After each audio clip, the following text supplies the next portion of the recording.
Hi, everybody. How you doing? How are things out in your neck of the woods? Don't answer that. I can't see it from here. It's a whole locked in, baby. It's time to rank 8-bit Nintendo games. Holy smokes. Okay.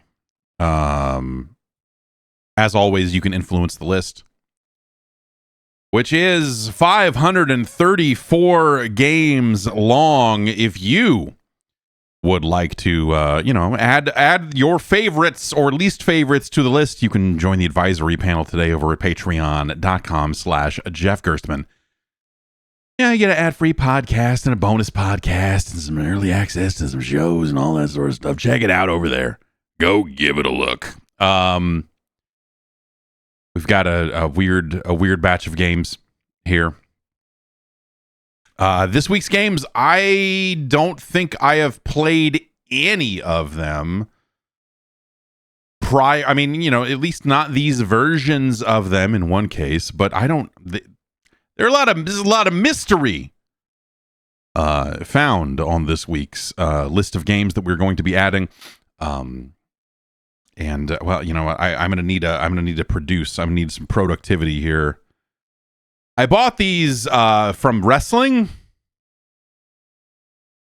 I bought these, they were advertised on wrestling, and I was like, well, I should probably order these. I mean, the Ric Flair drinks were absolute garbage, so, clearly this seems like a disaster because this is, they're billing it as a productivity drink and not an energy drink, meaning it doesn't have caffeine in it.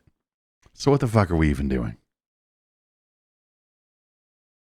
Oh, it smells like powder. It smells like a berry-flavored children's vitamin. But it does have other, things that that energy drinks tend to have. It is being marketed as energy adjacent or whatever. It's called I Drink, which is stupid. Drink with a Q, all one word. I don't know. But it's, it's one of those things where they're like, oh, it's got L-arginine and it's got this, like all of that other stuff in it. A bunch of B12, but no actual caffeine. So they market it as like, no crashes. I'm like, yeah. No ups either. But let's find out. I don't know. Oh, this tastes like shit. Oh, what the? Ah! Okay. This is the reduced sugar version. It tastes like a powder. It tastes like someone poorly stirred up a powder into a beverage. It tastes... Okay. It's like a weirdly weak flavor in some ways, a little watery in some ways.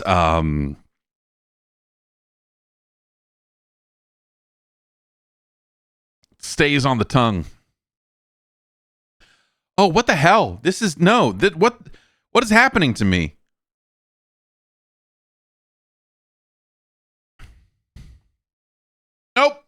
Nope. It's like this doesn't make any sense. This doesn't make any sense. It's like I'm changing a baby's diaper. It's like what? I don't mean that it smells like poop. I don't mean that it tastes like poop directly, but there's something about it tastes like the perfumes and things that they would put onto like a flowery, a diapery kind of, like a baby powder. It makes my mouth feel like, how weed smells? Oh, what the? Do you know how weed smells? Now, I've never had that taste in my mouth before, but it's like that taste is in my mouth. This is not a... Last time I checked, it is not like a THC-based beverage of any kind. As I work my tongue around the inside of my mouth, it is... What the fuck? Whoa! Oh, this is not good. It's it's like, it's not that it's lingering in like a... it's lingering all over my mouth. It's not just on my tongue. It's okay. I don't know what this is. I don't know what this is. It doesn't taste like, it's supposed to be berry flavored, and like there's a bit of a naturally berry flavored, lower sugar. It's like it's making my mouth water after I drink it. But it's like my mouth is trying to like generate saliva to get rid of the flavor, but it's not helping. It's not helping.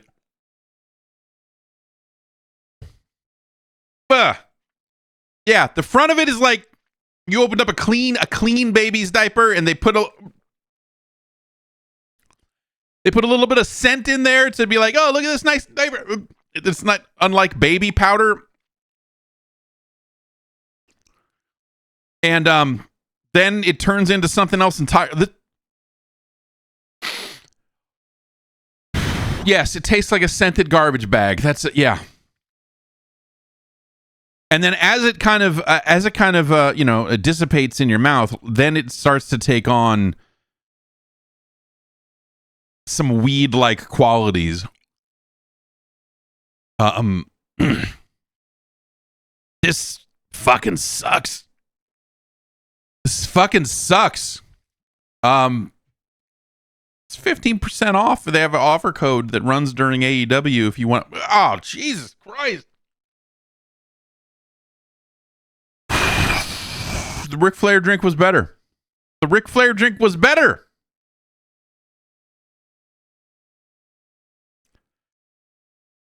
Okay.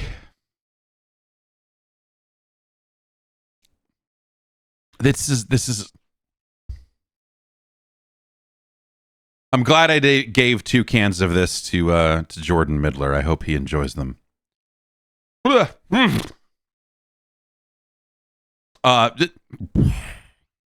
Okay, I need to do something about this.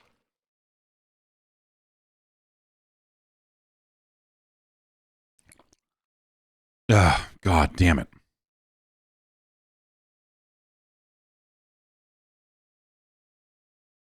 Okay.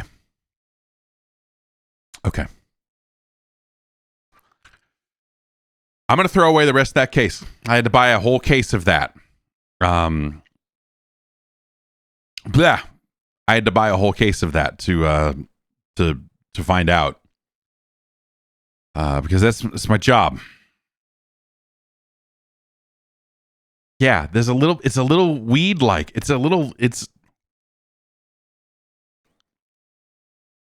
Oh fuck. It's not.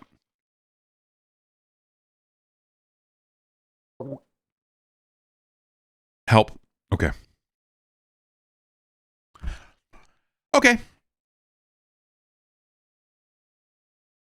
Let's rank some 8-bit Nintendo games. Oh.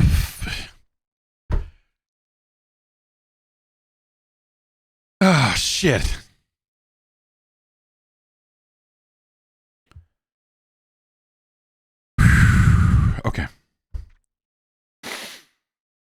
Okay.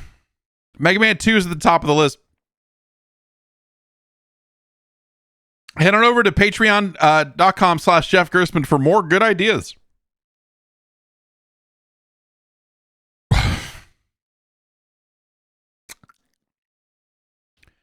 That's going to go at or near the bottom of the energy drink list. I don't have time to put it on there right now. We've got work to do. Fuck.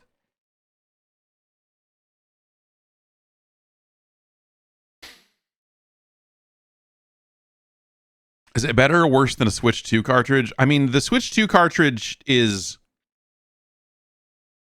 like stunning when it hits you. It's so bitter, you know. But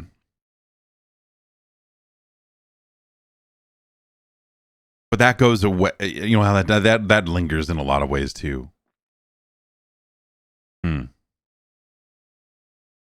This is worse because you're expected to drink an entire can of it. That is supposed to taste like that on purpose. This is way worse. This is meant for human ingestion. So it's kind of automatically way worse. Raid 2020 is down here at the bottom of the list. Let's get going. First up, whew, God.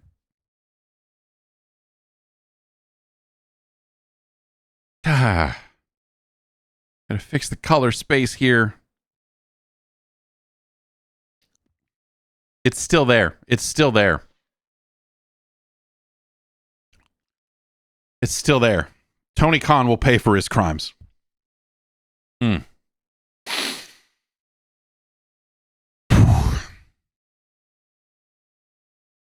That is one of the worst.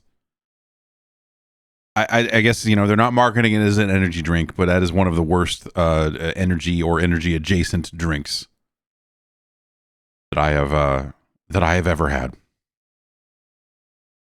I would probably rather have like a Faxicandi booster or something. Like, I would probably rather endure that than this. This is it's still there. The kind of vaguely weed-like aftertaste is still lingering. Okay.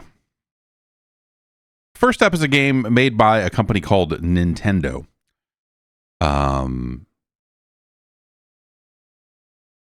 Other than firing this up this morning to make sure that it worked, I don't think I've ever played this game before. Which, for, you know, like a first-party game on the NES is kind of weird, right? I mean, you know, you'd think like you would experience all that they have to offer. But here's a game called Barker Bill's Trick Shooting, or I guess just Trick Shooting, according to this title screen. There we go.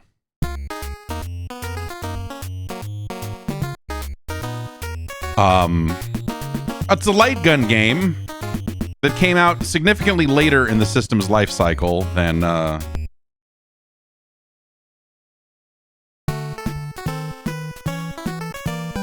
oops. Okay, wait. Okay, let's do Balloon Saloon. And we'll go down the list here. It seems like this is a collection of mini games, I guess, involving gun and I don't know. You got there's a dog there, like.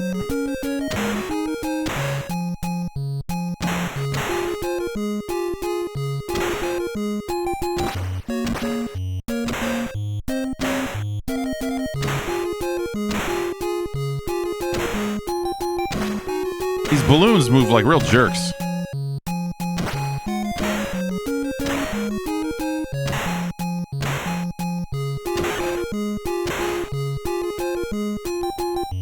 Can't shoot the dog.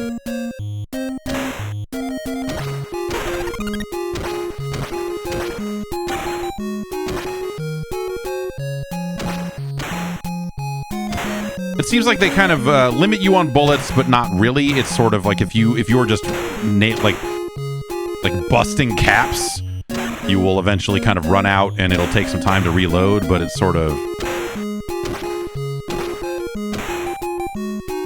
you know, if you're not just straight dumping, it'll I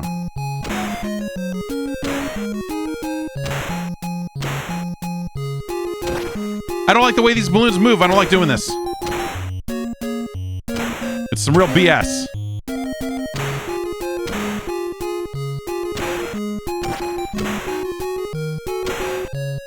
There we go.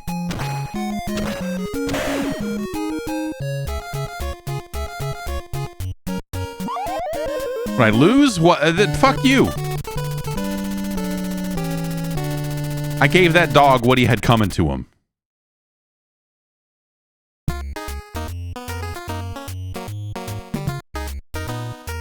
Okay, well, that one is balloon shooting.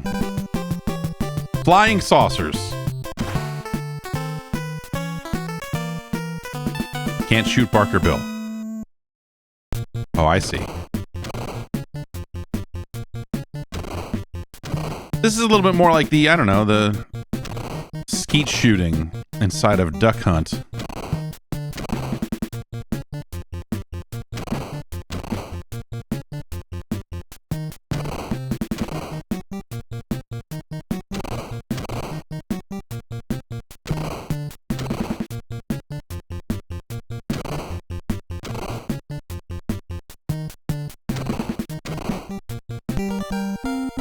decent little jam while that was going. Just a little.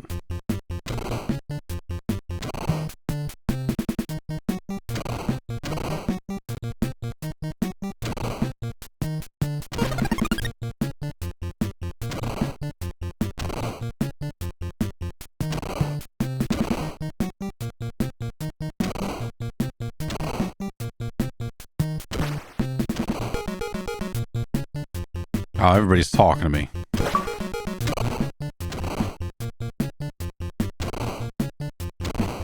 They're very cross.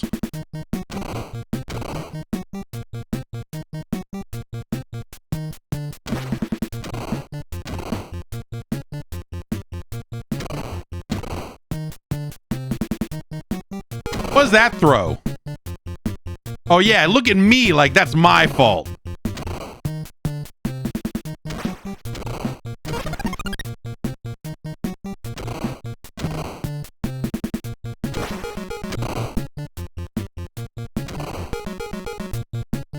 No. That one's on you, lady. Barker Bill, fire this woman.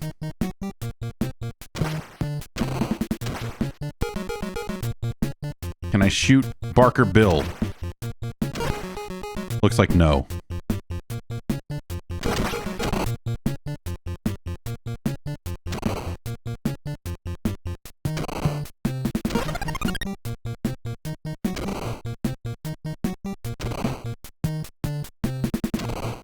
At the end of the day, light gun games are light gun games. You know what I mean? Like that. Like obviously, light gun games got a little bit more complicated in the decade or so past this, the 10 or 15 years. But listen, I think Virtua Cop 2 is an amazing video game. However, it is still a light gun game.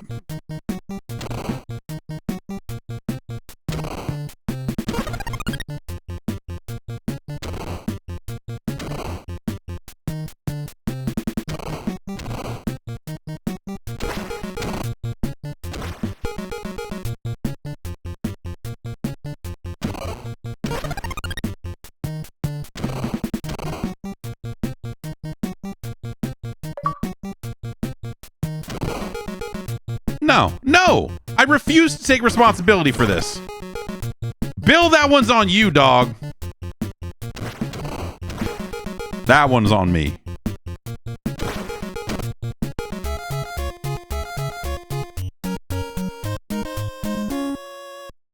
Yeah, the point blank games are fantastic. Those are probably some of the best, if not the best light gun games, because I think they have a good amount of variety to them that keeps them from getting old the way every other, even Time Crisis. Like Time, you know, the pedal is neat, but at the end of the day, it's that level again and again and again and again and again and again and again. And then the next level again, you know, like it just...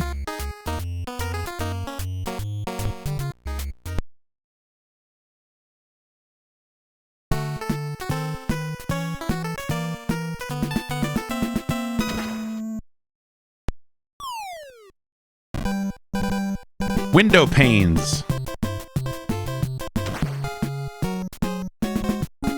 Keep going. Like, we're just getting started here, man.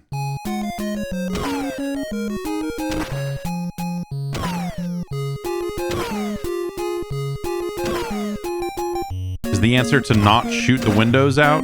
No, it doesn't seem like that actually matters. I just cannot shoot things when they're behind the bulletproof glass.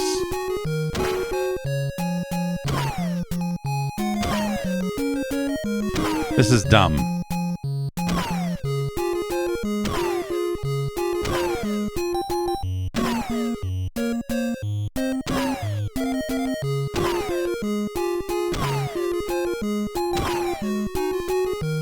Oh, I get more points for shooting them lower, huh?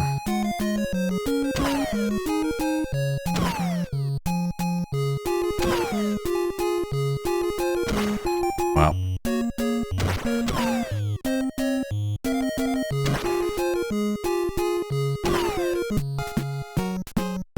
Now try this window, stupid. Okay.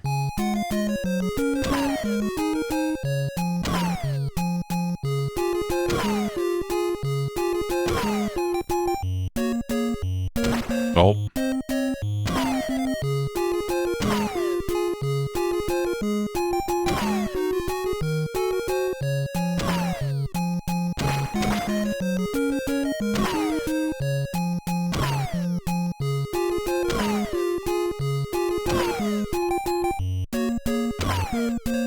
This is bad. This is like, what?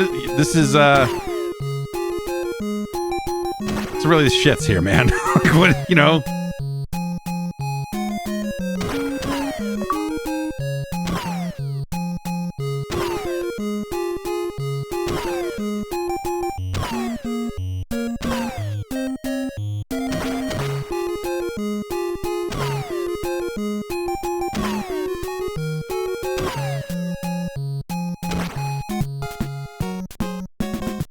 Suck it, idiot. That's what he should say.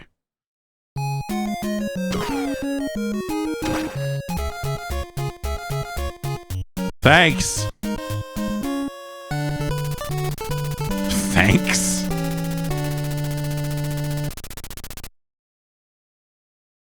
Hey, thanks.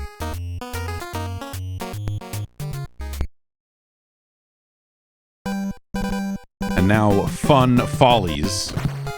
Oh.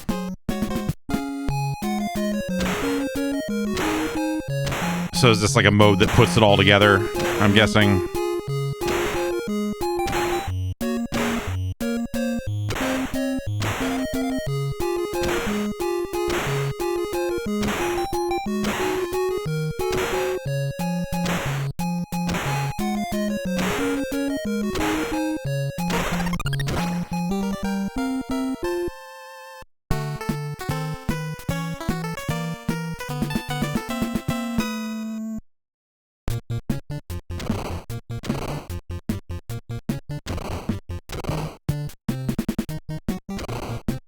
Like, here's a bunch of stuff that technically looks like a little bit graphically superior to the early light gun games. However, they're not better. But at least there's 4 or 5 of them here. Like, that seems to be the play here.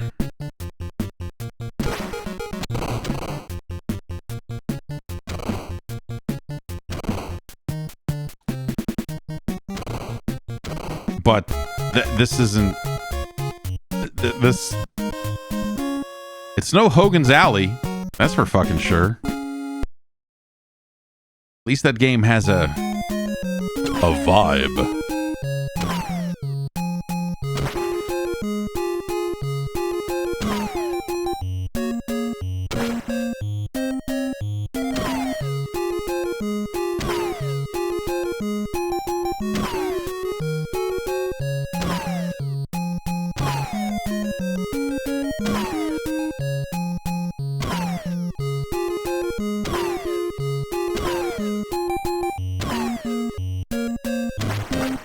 Oops.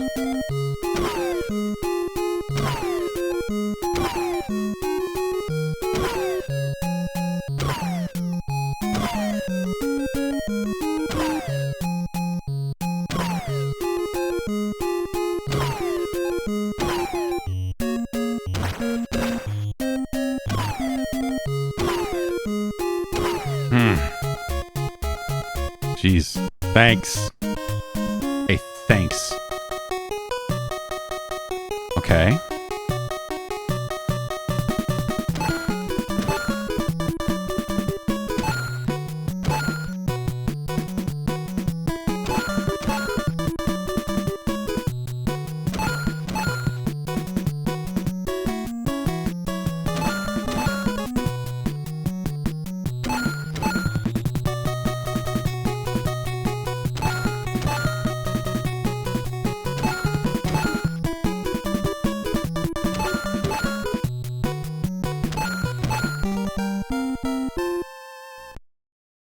Perfect.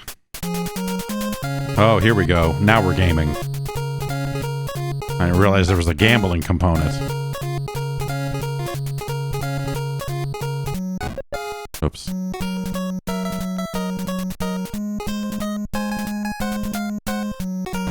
Oops.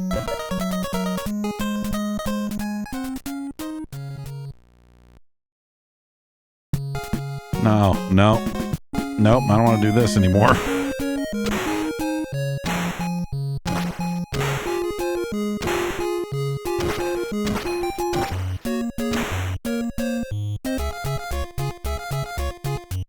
My prayers have been answered. Yeah, this seems bad. This seems like a bad,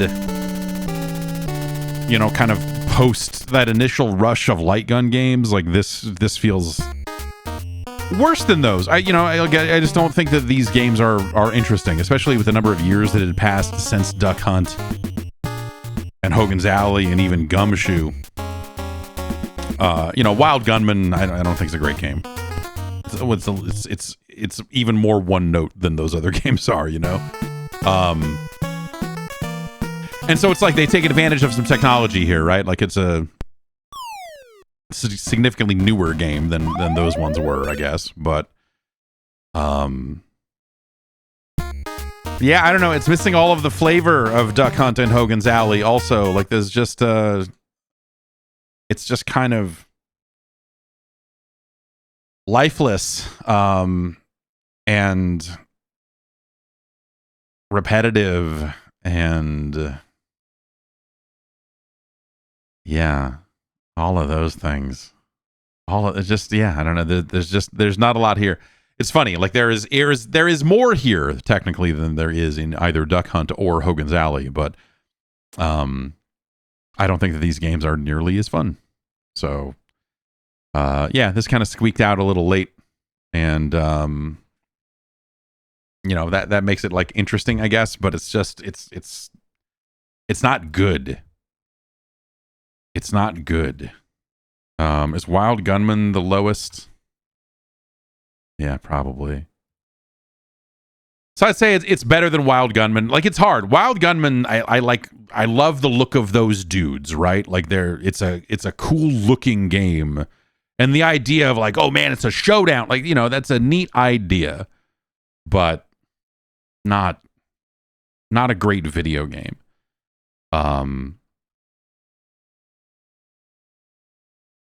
Gumshoe. I love Gumshoe. Gumshoe is ridiculous. Huh.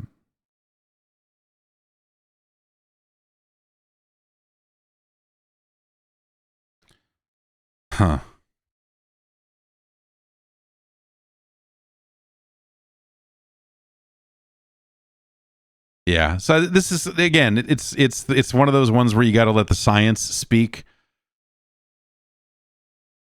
Because I would say this is technically better than Chiller, but I would probably rather play Chiller. But why this is better than Wild Gunman, but not really by much. Not really by much. Like, it's better than this version of Qbert. It's better than Castle Quest. It's better than Defenders of Dynatron City. It's not better than the Bugs Bunny Birthday Blowout. Is it better or worse than a WCW World Championship Wrestling? Ugh. Yuck. Parker Bill is a little bit worse than that. A little bit worse than that. It's our new number 395. All right. Barker Bill's trick shooting. That was something that I always heard about it. I don't know how late it really was. Like, it wasn't quite SNES era, right? It didn't come out quite that late, but it was bumping up against it, if I remember right. And it was just like, why? What? They made another light gun game? Why? Like, no one really wanted light gun games in this era. I think, it kind of wore out its welcome, and no one was really looking for that style of game. I think even, you get to like the Super Scope. Like, the Super Scope is like kind of neat because it's a bazooka, but like that game, the Super Scope 6 cart and Battle Clash or whatever are not. No, those are not. Neither of those are awesome video games. But it would work with what, like Terminator 2, and people love Terminator 2. Like, I guess, as light gun games go, especially for that era, I guess Terminator 2 in arcades was a cool thing. And you know, Lethal Enforcers was all right. I never really liked Lethal Enforcers all that much either. You know, Operation Wolf, hell of a game, but also ridiculous. Ridiculous in the way that it works and the way you run out of health, and like there's just a lot of stuff to that game that kind of sucks, man. Next up is you know, hey, you know what was hot in the 90s? Video games and rollerblades. That's it. Those were the only two things.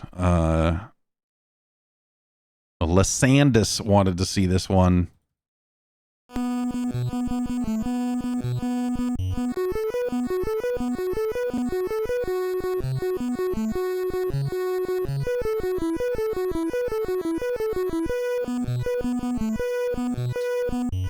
If it's got the High-Tech Expressions logo on it, you know it's good. Is it ever gonna stop playing this music, or... Okay, we had to hit a button to move on. Had to get a couple of studios to work on this one. One, designer software to come in, Radiance was on it, you know, as a whole thing. A registered trademark of Rollerblade Inc. It's Rollerblade Racer. The officially licensed Rollerblade game. Capital B in the text, but not a capital B in the logo up above. Is why strive for consistency. Hi, I'm Kirk. I just bought a new pair of rollerblades. I got bad news for you, Kirk. There's a super rollerblade challenge coming soon that I would love to skate in. The music is falling apart. Like the two parts of the music are drifting away from each other. It's polyrhythmic. You wouldn't, I mean, you know, like it's... This is math rock.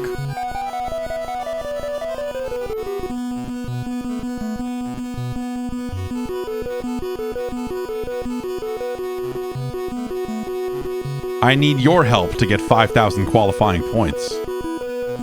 You get points by having time left over at the end of a course. Oh yeah, doing cool moves gets points too. This music is falling apart and so is my brain. Ah! Now that all my blade gear is on, I'm ready. Let's go to my neighborhood. What, you got like a wrist tape on with a little corner of a razor blade under there? What do you want to practice a little before competing? Yes. Oh no.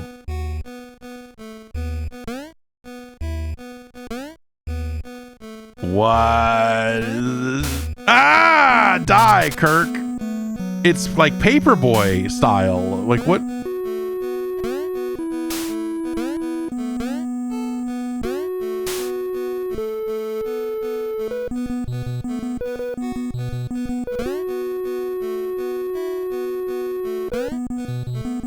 So it looks like I can...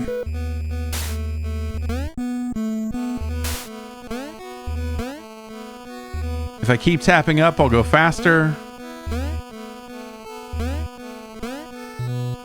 It looks like the only cool moves I can do are jump and crouch. There we go.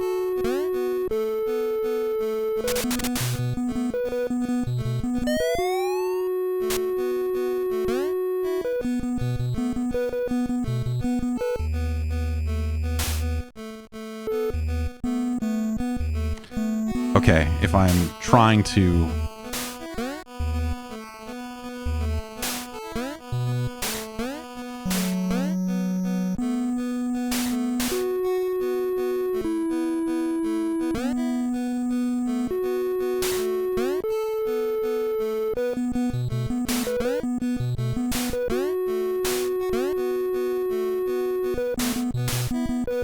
I'm trying to do that jump again off the curb here.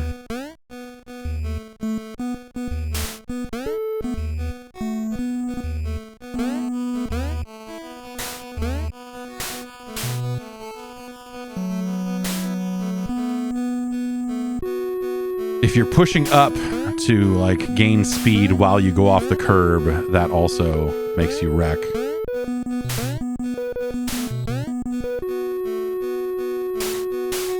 Also, of course, that.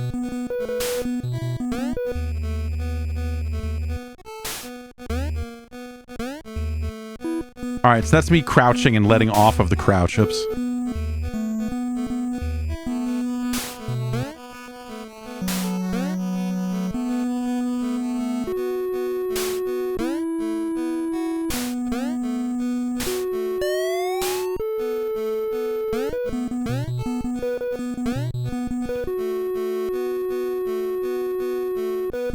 Oops, right.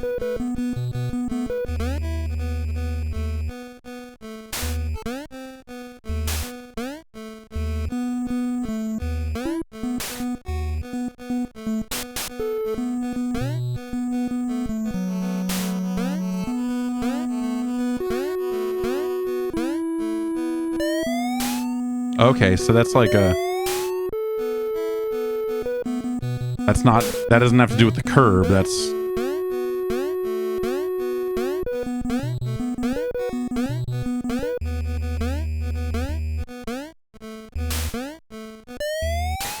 Okay, if I hold down B and push A, he does the spin. Got it.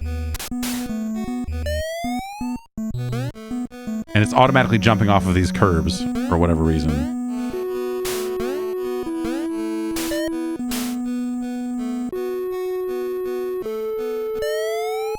There we go. See, if I'm jumping off the curb, then I can land that. Oh, it's way crazier out here on these streets. Ah, it's like they made the worst Paperboy. Like they Jesus Christ, is this a real game? Holy shit! Look at this thing. It's like they sat down and said, "Yeah, we're gonna make it just like Paperboy." We have no additional ideas. It's Paperboy without throwing the papers, and we've put in like maybe 2 tricks.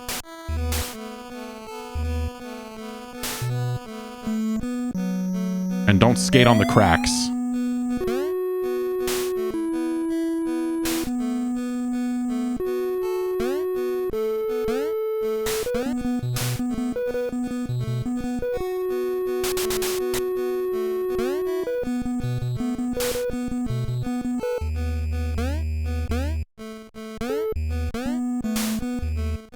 Fucking skate, asshole.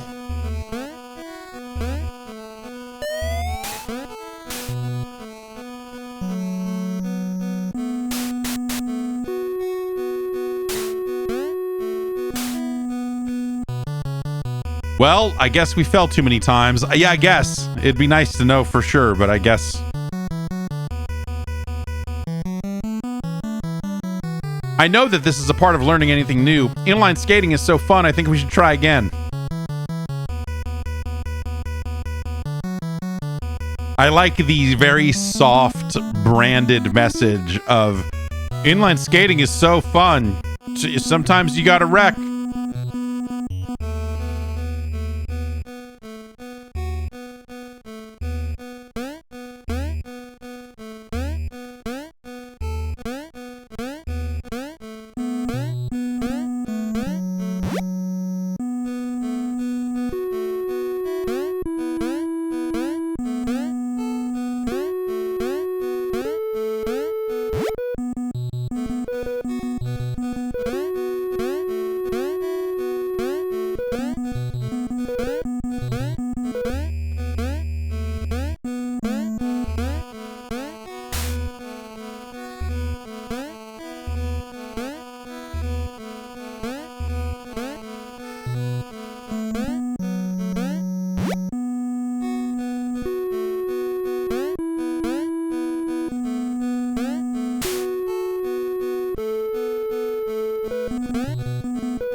Yeah, that I gotta. Okay, maybe if I go a little further inside here.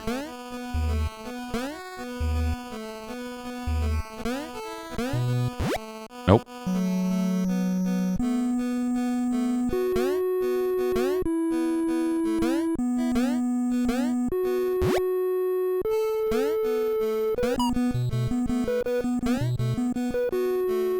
Great job. All right. We still need another 610 points to qualify. Prepare to qualify. It's bonus time. All right. Safety tip number 1. Wear protective gear, including a helmet, knee and elbow pads, and wrist guards.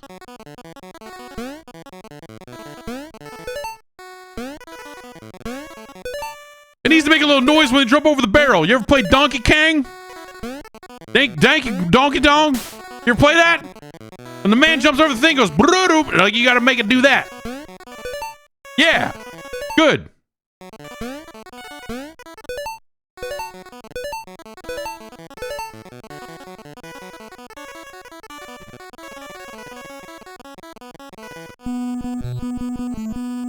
We have more than enough to qualify, but let's keep going.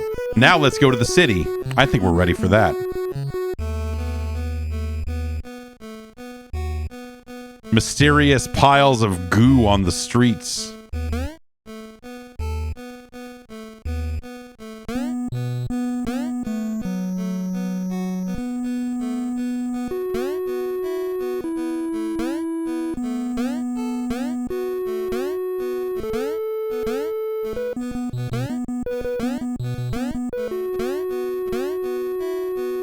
Welcome to the big city, kid. Do you want to try some dope? Ah, no. I get high on skating.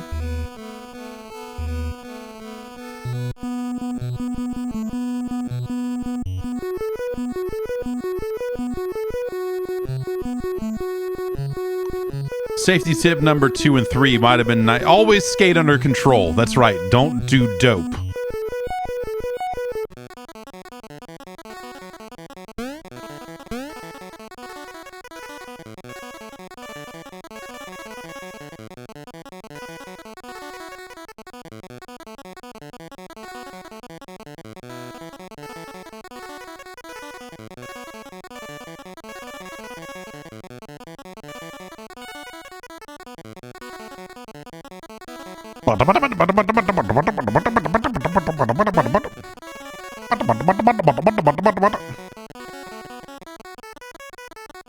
You know, live bands covering NES music have it easy. They're just like, oh yeah, we got, you know, we're covering Mega Man music and that's all we do. Where's the fucking band covering, fucking doing live versions of the Rollerblade Racer soundtrack?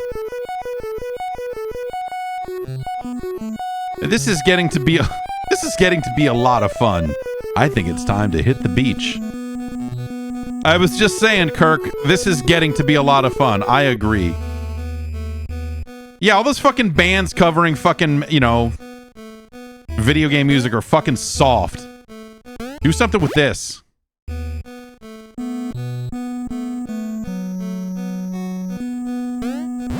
This game feels like a fucking... It's like hard to imagine this is actually happening, or that this game exists and is not like we made a funny video game to accompany like an episode of Black Mirror, or, you know, or we really went and made the game from the thing. Ah, fuck you. Suck it, Kirk. Eat my ass, Kirk.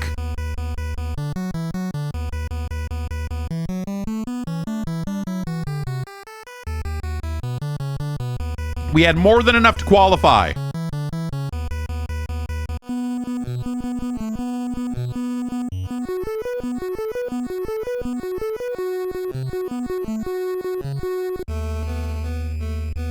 And then we're back to this, man.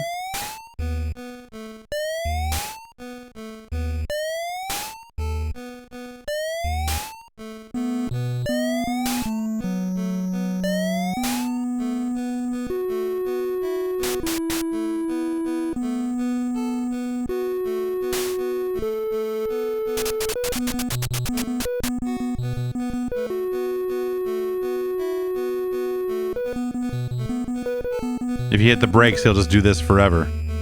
This is good. This is like Mario dancing on the top of a vine, you know? This is video games here. This is Kirk. Kirk is video games in its purest form.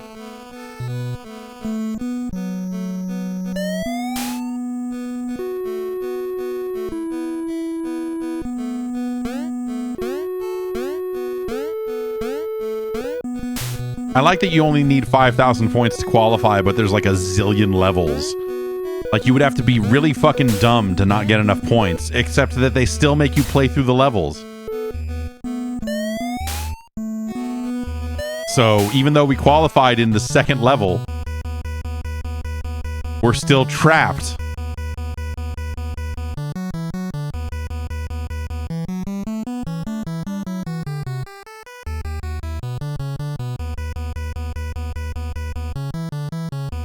And all the music is so broken, tempo-wise. It's so good. This is so good, man. From the, like, edutainment style messaging of just, like, but, like, from a branded entertainment, this is so fun. I don't think we should give up on inline skating. It's the future. Rollerblades are the best. Like, there's never any kind of negative, like, you sure do suck ass at this, Kirk. Go fuck yourself, Kirk.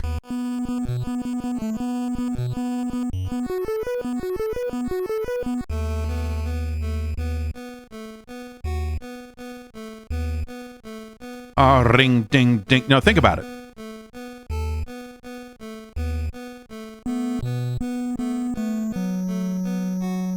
This is the mashup the culture needs.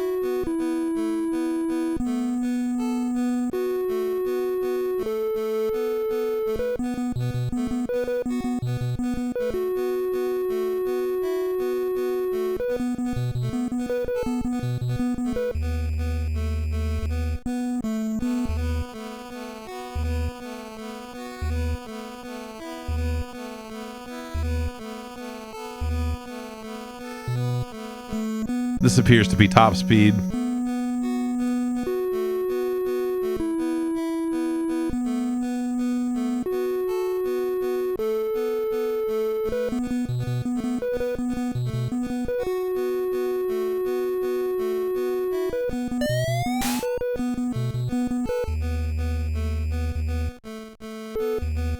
He's dead.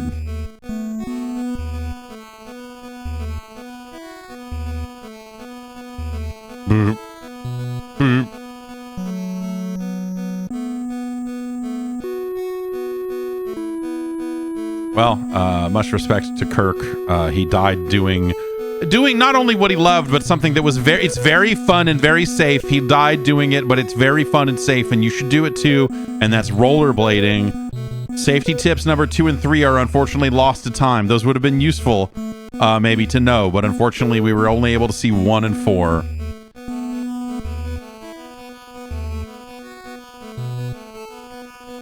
Laying down in the middle of the street sounds pretty nice right about now, actually. Also, like, the way that it stays on that screen until you hit A through it is pretty magical. Pretty magical, Rollerblade Racer. That's a licensed video game right there. That's a licensed video game. Nintendo saw that and said, yep.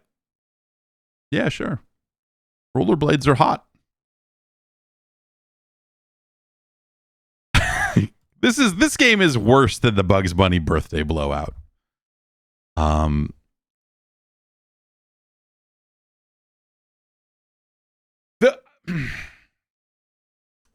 The way that they lifted the overall kind of look and camera style of Paperboy here is it's not shocking. Like, in retrospect, you look at it and go like, yeah, I guess I could see why someone would try to do that, but it is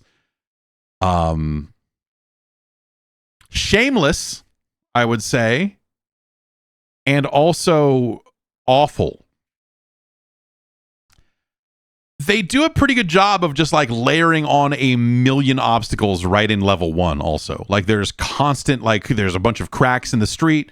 You've got the manhole cover. You've got the little construction thing. You've got the dog, of course, the ever-present dog. You've got the kid on the big wheel. You know, some of those were, you know, like Paperboy had kid on big wheel. And it's really fucking terrible, dude. Every aspect of it just feels bad. Like the steering, the way you gain speed doesn't feel right for whatever reason. Like it just it feels like it's too slow at the low end and then too high at the top end, if that makes any sense. Like it takes you forever. Like bad acceleration, good, like almost too good top speed. For the obstacles you are facing, the top speed is absolutely out of control and unreasonable. But getting going after a wreck is, you know, it's Sonic the Hedgehog on a hill trying to get up it the best he can. That miserable piece of shit. And then the later levels aren't better. You know, it's just a like bland looking flat gray thing. And then here's some barrels. And now let's go to the city. And you get crosswalk drawings on the street, which is, you know, it's a nice touch, I guess. You gotta give it to them for those crosswalks.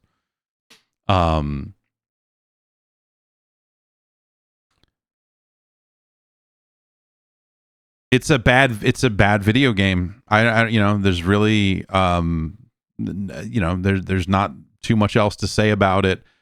Other than because it has the rollerblade license, you also get this injection of like rollerblading is cool. And even when you're losing, they try to soften that a little bit and be like, I know this is fun. Learning, you have to fall over to learn. But this is still good. Rollerblading is still cool, everybody. Don't let anybody tell you that rollerblading is not actually cool. And then there's weird like jism all over the streets. I don't know what's going on in the city. That's why I stay out of them cities. Talk about a walkable city. I ain't walking in no goo. What do I look like? A goo walker? Hell no. Here, if I'm walking in goo in my boots, it's getting juice and chaw spit. Breaks in the boots. It toughens up the... It's worse than WCW World Championship Wrestling.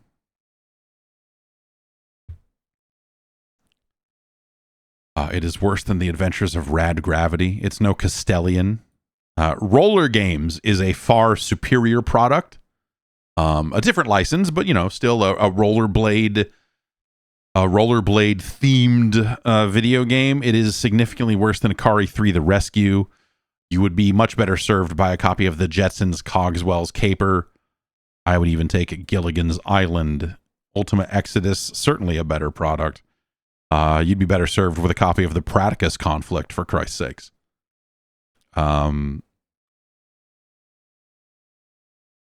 You'd rather play that fucked up version of Tubin. That's for sure. Alfred Chicken is a masterpiece by comparison. Alfred Chicken is a functional video game with mechanics and things you can do. The Adventures of Bayou Billy, a better game. Easily. Ghostbusters is a better game. Super Pitfall is a mess, but this is worse than that. The thing I'll say about Rollerblade Racer is that the scrolling is fairly smooth. You know? Dragon's Lair is a significantly better game. Back to the Future 2 and 3, you'd be better off. Action 52, I'd take it. I would take it over Rollerblade Racer. Rollerblade Racer barely has one video game, let alone 2 or 3 or 4 or 52. Quattro Adventure has 4 games. It's better. Chiller is a better game.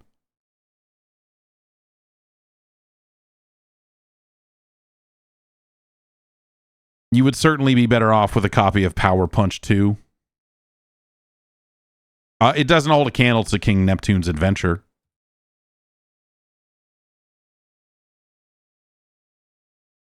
Oof.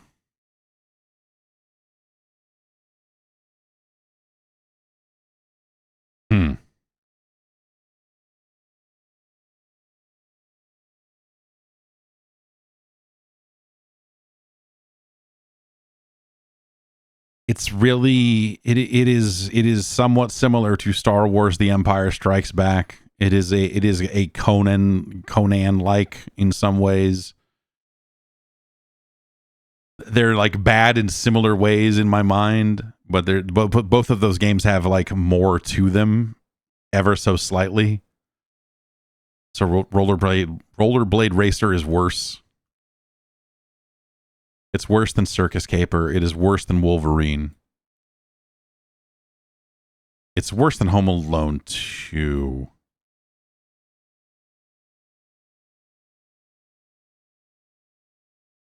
See, again, we have to be careful and make sure that we are letting the science speak here, because I will tell you, I would rather play Pestterminator: The Western Exterminator, brother.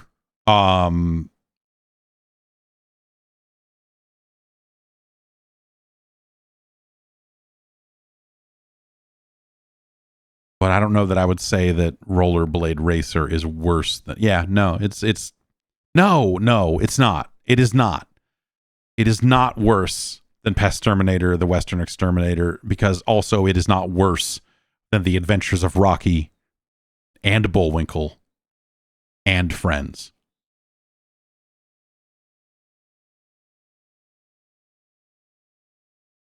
It's worse than Robo Demons. It's better than NFL.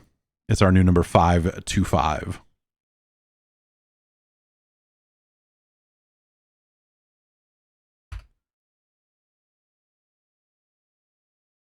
Rollerblade. Wow. This is yeah, man. This is a real miserable experience, this Rollerblade Racer. I'm surprised, man. Like again, you think you've seen it all when it comes to the old 8-bit Nintendo. You think you've seen it, and then you're just hit with stuff like this that before now I didn't even know this existed, and now here we are. Thanks to the magic of the internet, we now know a lot more about Rollerblade Racer.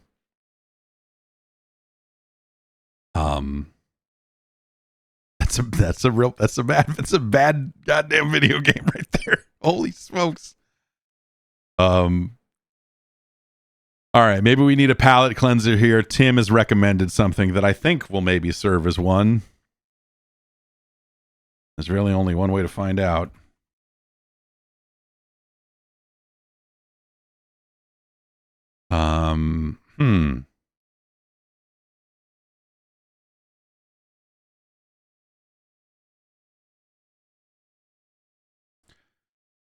He did not specify which one, and I do think there is, if I remember right, there is a slight difference between them, but we will start with the unlicensed video game known as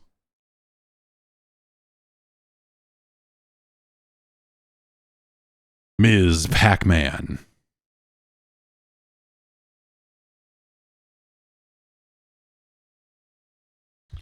There is also a Namco branded version of this that I think might be a different, I think it may be a different port, like a different version of the game. But this is the one that Tengen did. So far it's looking like Ms. Pac-Man. Oh, they decided to scroll, huh? All right. What if I could have a nice pack booster?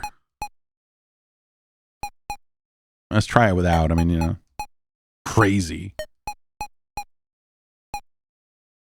Look at these. We got maze options. This is interesting.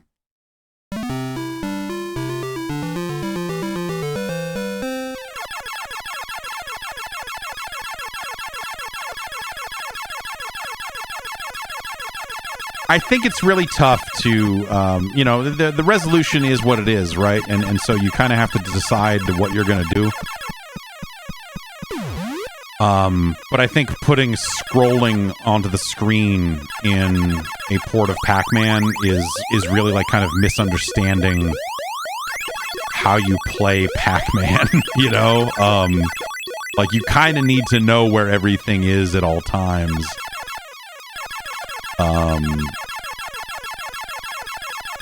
And a situation where you can't see everybody all at once is really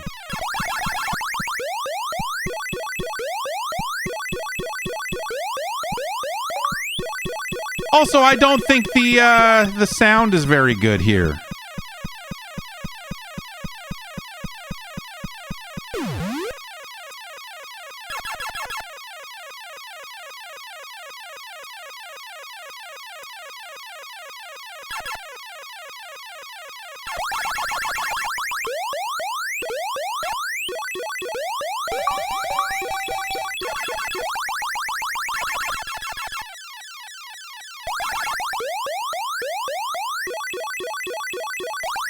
Oh, I may have made a critical error. I could have probably got that last one.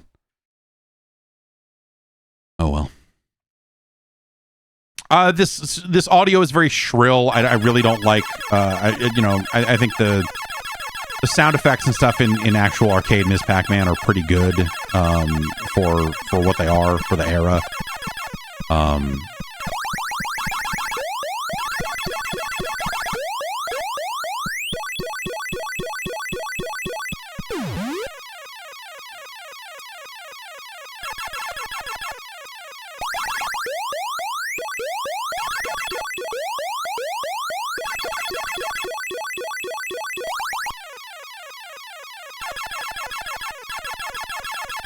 But here it's like just every single thing, every dot eaten, everything is just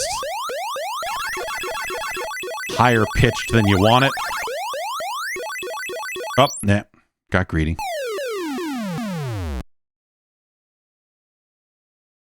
And the scrolling just doesn't, again, it helps them create graphics that look more realistic when compared to the arcade game, or more accurate, I suppose, is the word. Maybe not realistic. Whereas, a lot of other versions of Pac-Man and Ms. Pac-Man and just vertical games in general have been squashed onto the screen and in a weird variety of ways over the years,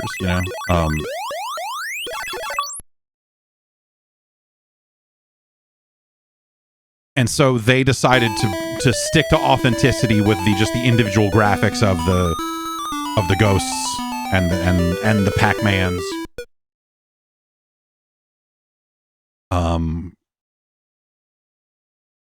But the audio, man.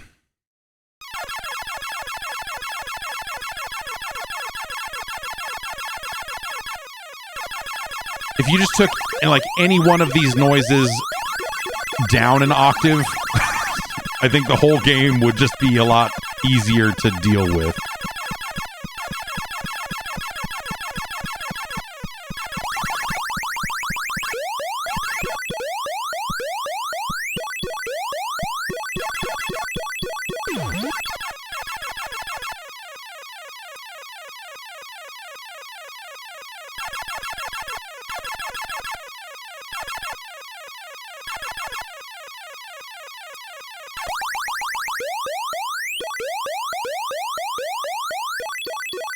Ghosts. It's crazy also how much better Ms. Pac-Man is than Pac-Man, just conceptually and execution-wise and all of that, with, multiple mazes and just more pleasant audio overall in the arcade and I think more interesting ghost behaviors and just the way the game acts overall is just, it is such a superior product, which is part of why it's such a weird fucking tragedy that because it wasn't originally made by Namco, there's weird, Namco is into Pac-Mom or they don't really acknowledge the existence of Ms. Pac-Man anymore. They were for a while, and then I don't know what the exact, but at some point things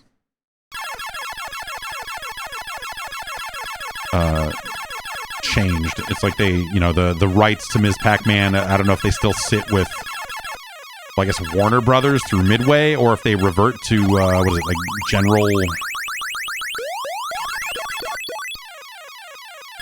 General Instruments, General Entertainment. The name of the company that made Ms. Pac-Man. You feel like in the wild you saw more Ms. Pac-Man cabinets than Pac-Man? Yeah, that's because this game you know, people converted their Pac-Man cabinets into Ms. Pac-Man cabinets because it was like a, you know, a pretty easy upgrade. And, you know, when Pac-Man wore out its welcome, it wore out its welcome.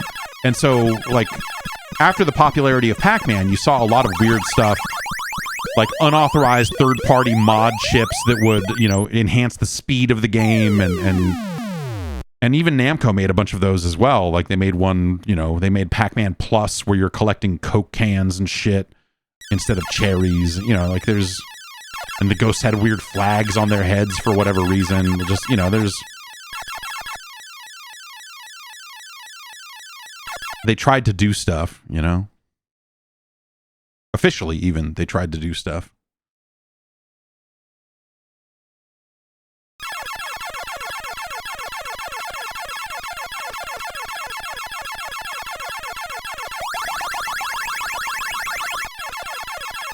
Oh.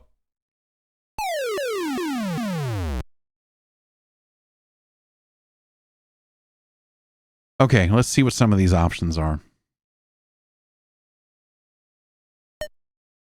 Let's turn on the old pack booster and then try mini maze. I wonder if this squashes the mazes to fit on screen. Nope. Oh, yeah. No, it does. That's exactly what it does. Now we're pack boosting. Oh, God. Apparently you cannot turn when you're boosting. Or rather, it turns for you? I don't... No, okay. You still have control. It's just...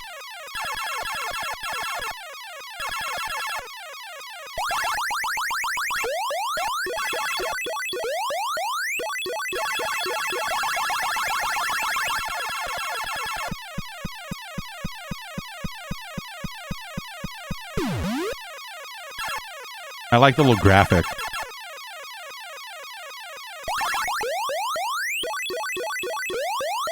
Yeah, it's easy to miss some of these turns. When you are going fast.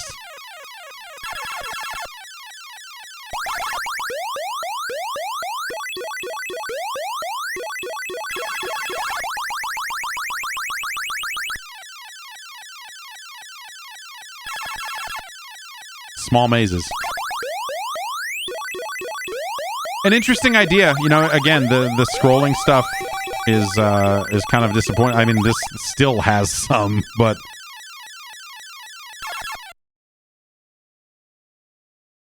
which is bizarre. Okay, let's try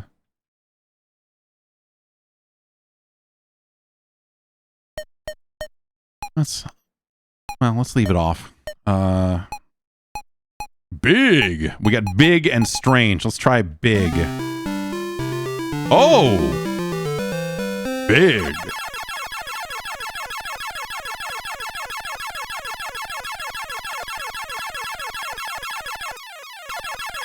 I like the idea that they just said, fuck it, we'll come up with some new mazes or some adapted versions of existing mazes because we can.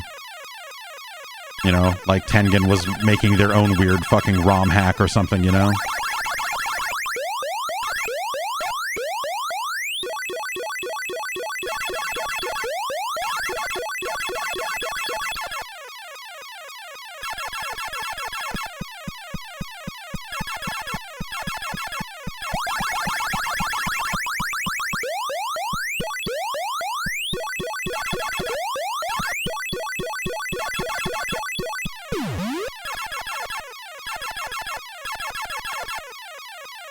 Uh-oh. Uh-oh.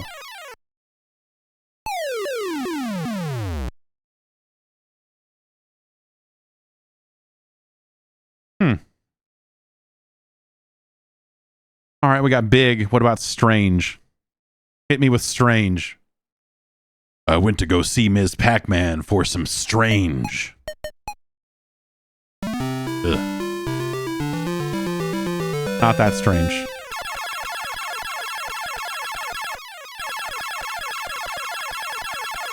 I mean, these are still symmetrical mazes. I mean...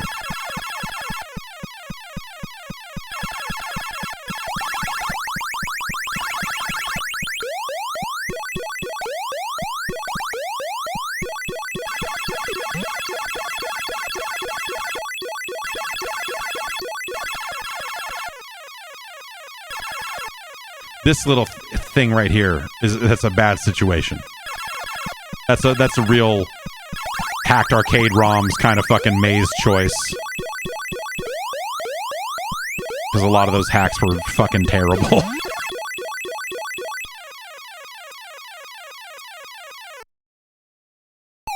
Okay. Well, you know, they did more to it than I thought they would. I'll give them that.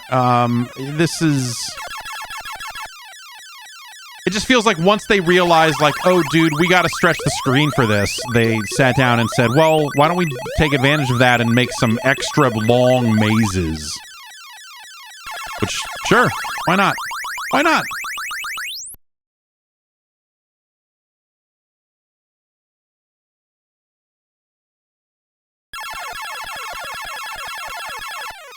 Let's try a difficulty change here. I'm kind of curious. What if we just turn everything up? Always on. Crazy. Strange.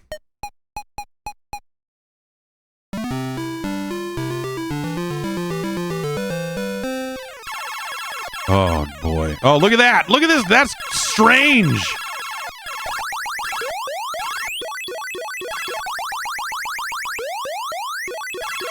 They weren't lying! That's fucking strange!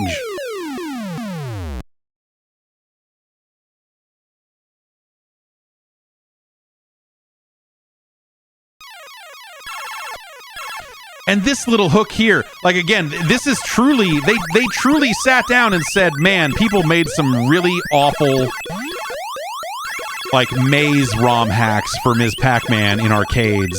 Can we capture the spirit of that by having a bunch of, like, really hard to navigate things for you to get hung up on? Can we make this game fucking close to unplayable?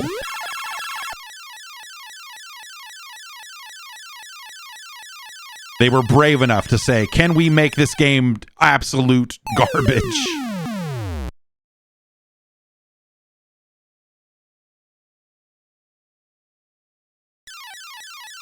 And I appreciate it. I appreciate their dedication.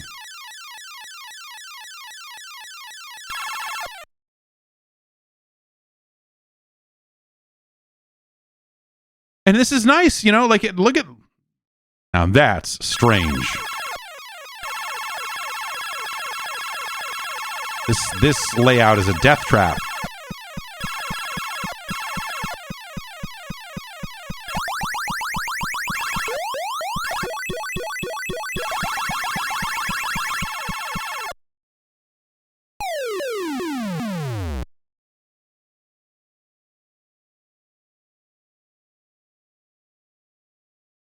Okay.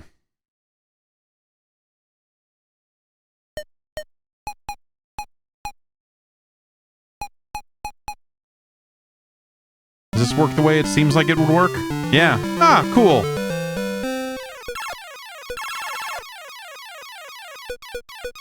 It's weird, I can kind of kick him out of his space a little bit. 2-player simultaneous.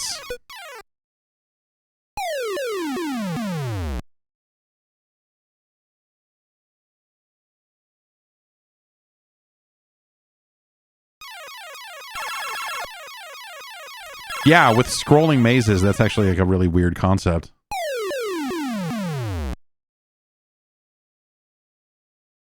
The idea that 2 players are on screen.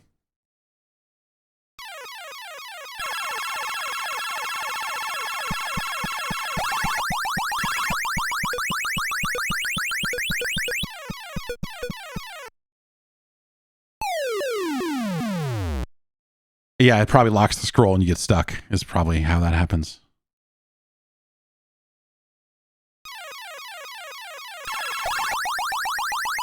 I made Pac-Man sad.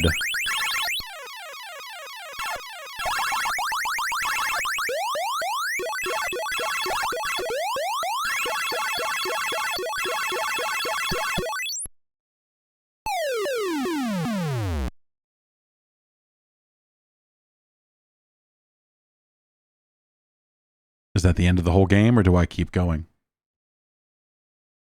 I guess I keep going.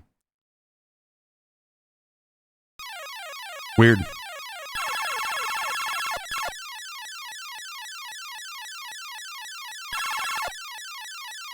I appreciate it.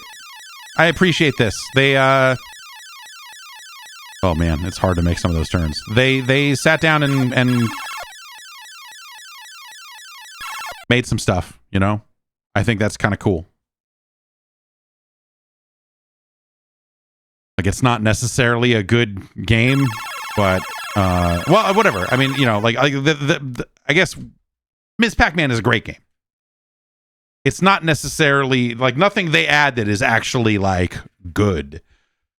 That's maybe the problem, is they added variety to it, but none of these mazes are as good as the actual mazes. They're strange in ways that actually make it frustrating to play. The pack booster is nice. It's kind of like, you know, I believe that is a hack in actual arcade Pac-Man, or in not just a MAME cheat. I'm not sure.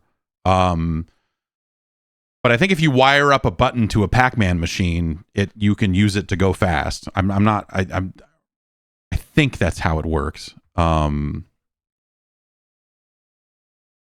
But that was something that they added in MAME at one point. That was like, you know, you could, you know, push the fire button and go super fast, which is weird. And now they only, like, at some point they changed that so it only works when you have cheats turned on in MAME, because it's technically a cheat. But I think what you do is you wire up a button and like, you know, or you convert a Galaxian cabinet or something, and it works.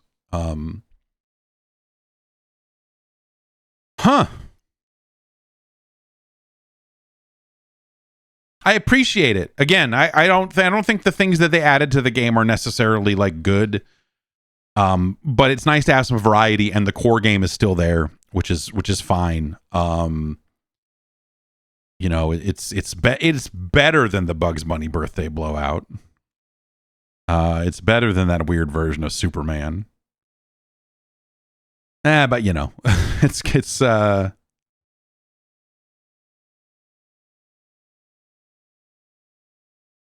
probably still somewhere. Yeah, it's better than Clue Clue Land. It's better than Breakthrough.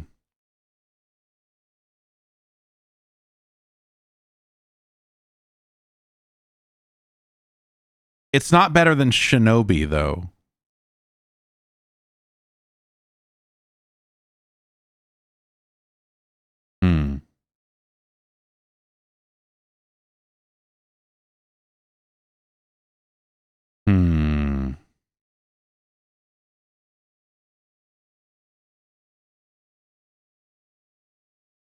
No, that is a fucked up version of Shinobi, isn't it?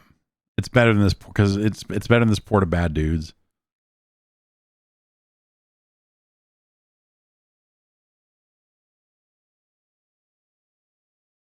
It's better than Mock Rider.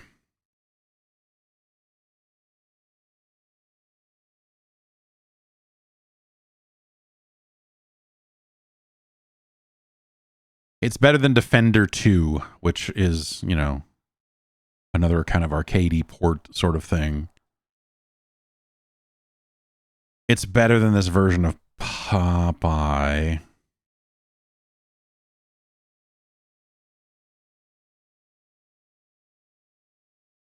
Is it better or worse than Dino Wars Destruction of Spawned Isles?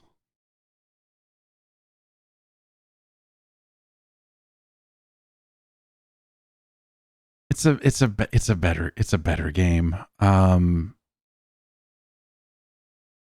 It's better than Donkey Kong 3. But you have to weigh that out, right? It's better than Donkey Kong 3, but, like,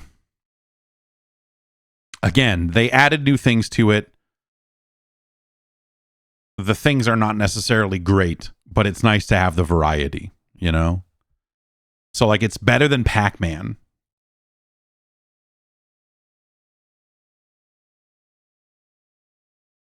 It's better than this version of Donkey Kong. It's better than Galaga Demons of Death.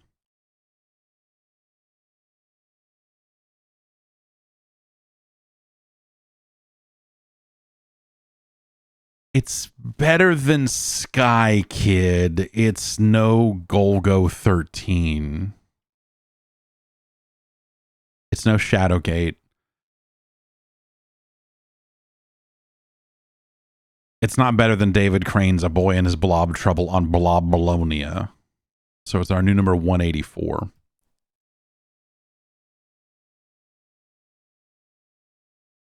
Like, it's better than a lot of those other, you know, arcade ports and stuff that are below there. But yeah, ultimately.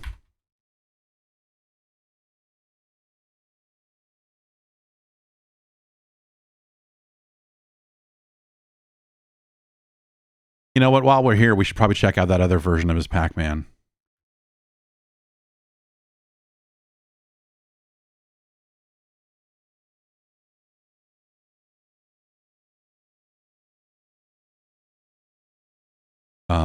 And see what's up with it. So here's the Namco version.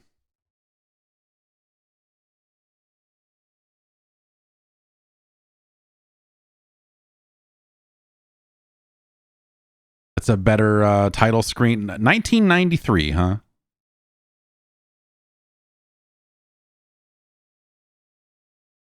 It's 1993. Time for Ms. Pac-Man. Now, see here, you know, Namco made the other decision. I'm guessing that this did not come out in Japan. Well, Japan, I mean, it's Ms. Pac-Man, so that's sort of a weird thing. Oh, this is fucking...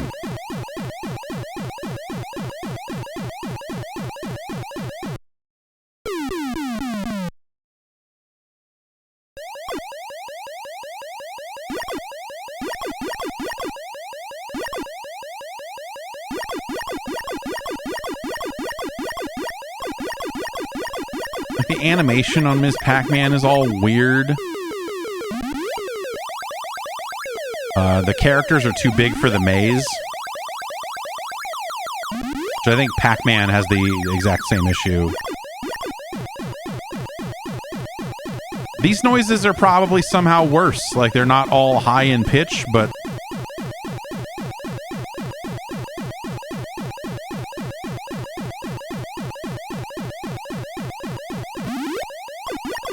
yeah, these are...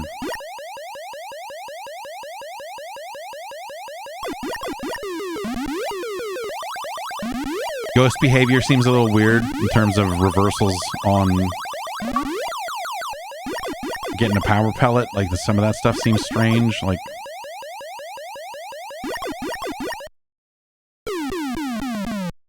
the maze looks like butt.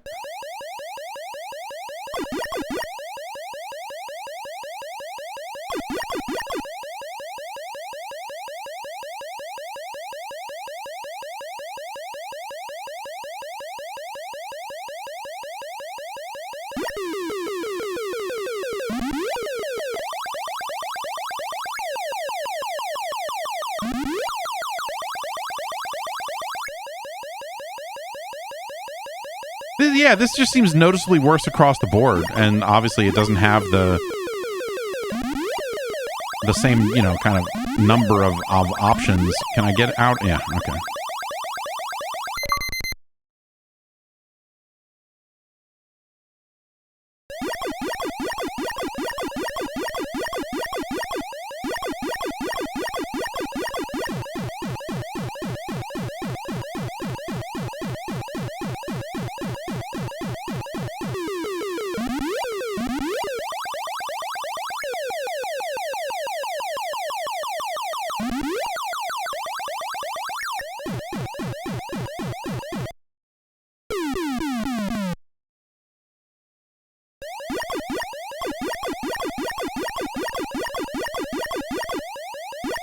These sound effects are real bad. This is, yeah, this is,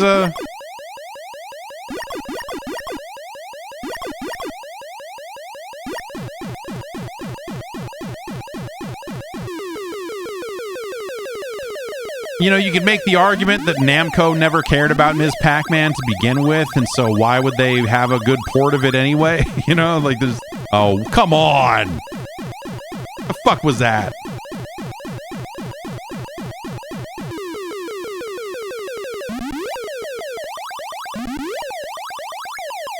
Getting jobbed on these fruits, buddy.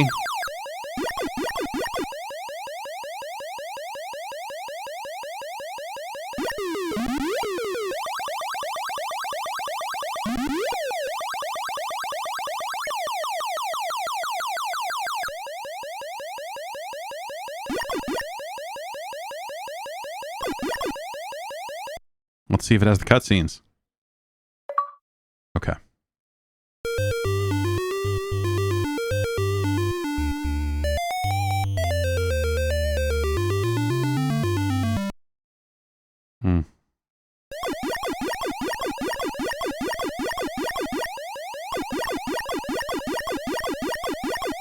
This is not one of the strange mazes, but it sure does look strange.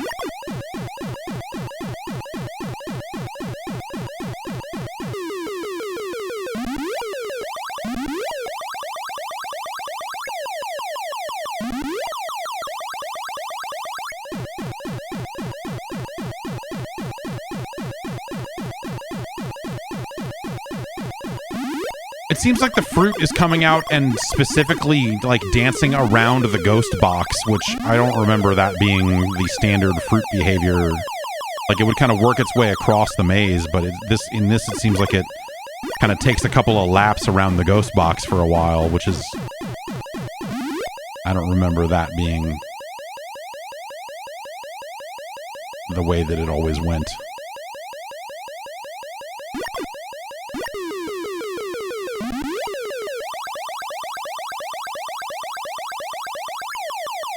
Yeah. Fuck.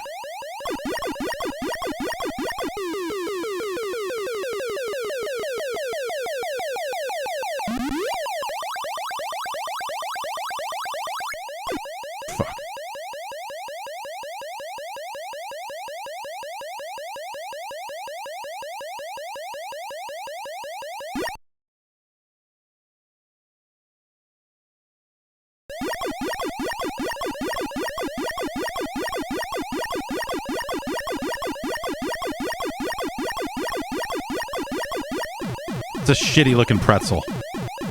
That pretzel looks like shit. Go look at the official Ms. Pac-Man fucking pretzel. And then look at this fucking shit show. Jesus Christ. What the f... They should be ashamed. Look at that fucking pretzel. Look at it. Look at that pretzel.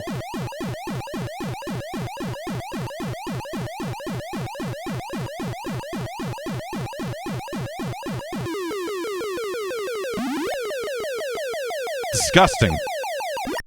Disgusting.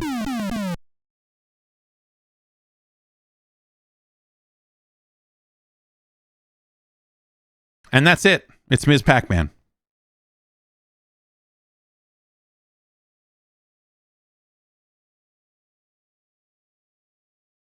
I'll take the Tengen version over this any fucking day.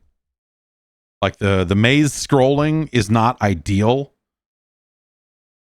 but you would be way better off with that version of the game. It's got options. This does not. This is a lot like, you know, and it's ugly too. Like, you know, I think even the version of Pac-Man that came out, you know, for as simple as it is, I think they just did a better job. Like the mazes look bad in this. The pretzel that pretzel looks like fucking shit. Did you see that fucking pretzel? Disgusting, man. It's no Karate Champ. This is worse than Dino Wars. Destruction. A Spondylose. It's no Maleon's Secret Castle. It's worse than Super Sprint. It's worse than Alex DeMayo's Race America.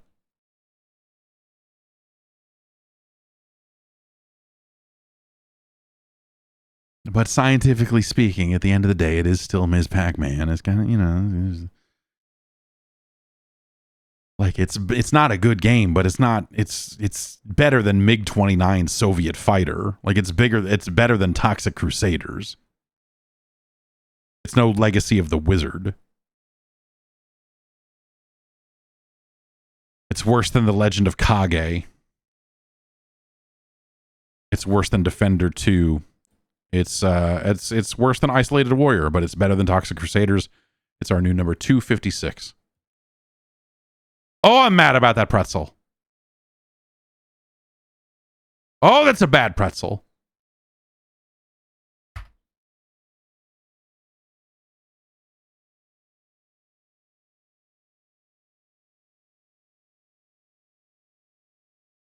There ought to be a law.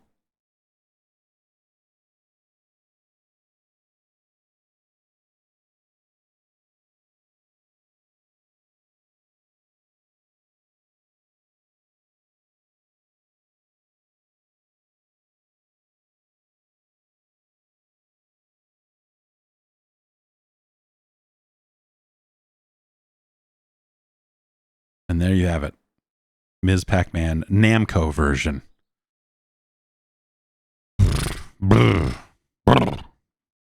Next up, Steve wanted to see this. This one's been lingering on the list for a little bit here. It's a licensed game, meaning from a movie. It's from your friends at Mindscape. It's Days of Thunder. Oh! Oh my!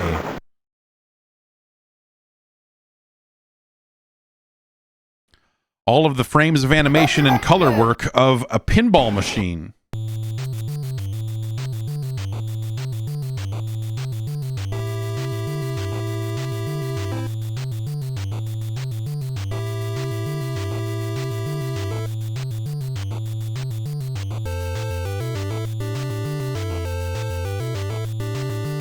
I didn't much care for this movie, but I saw it when I was very young. Maybe I would appreciate it more now or something, but... Okay. Well, here they go for the qualifying round.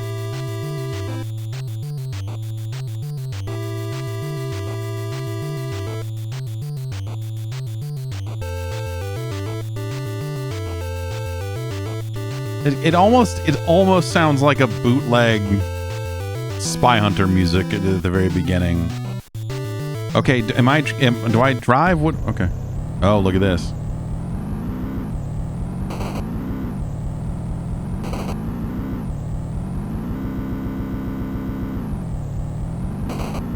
It's a very smooth scroll.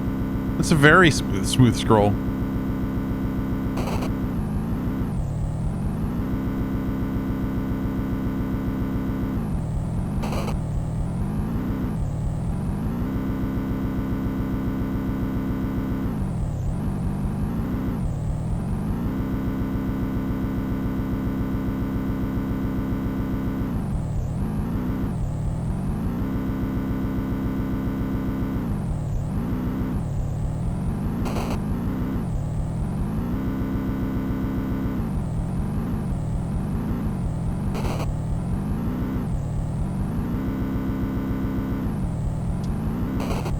Okay, yeah, I don't...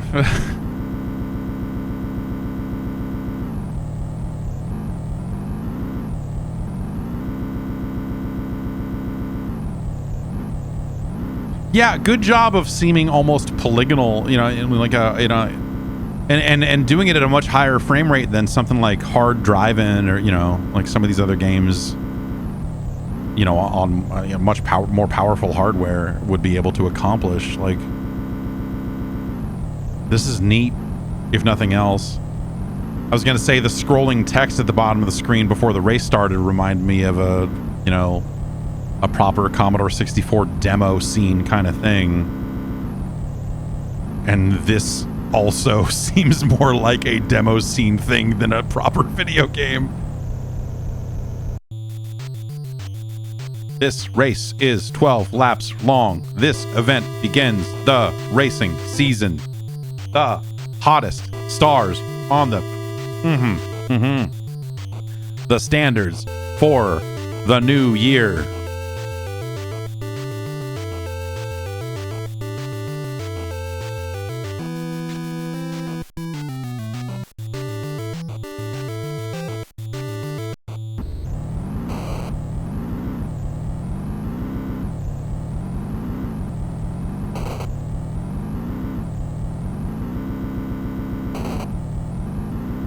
You know, they can maintain their speed with all of these vehicles on the track, which is something.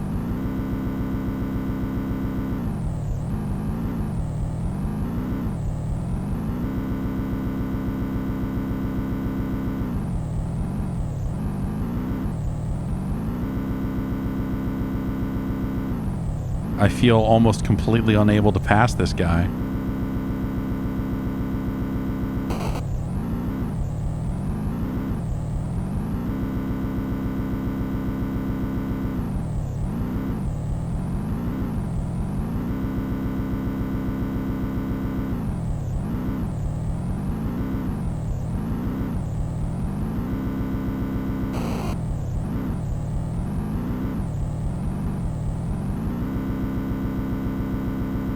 Oh, man.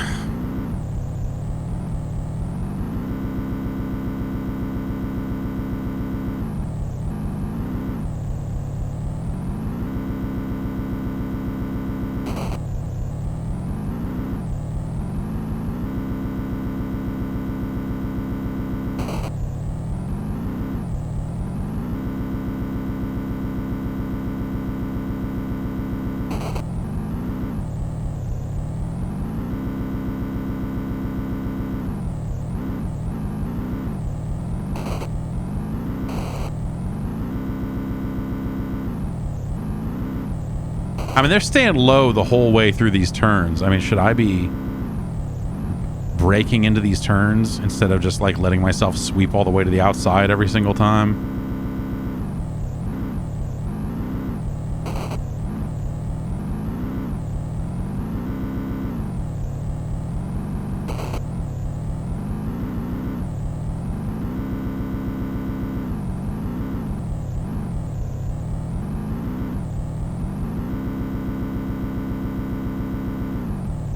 I have to brake. It's not enough to just let off the gas. Like, it's definitely like a...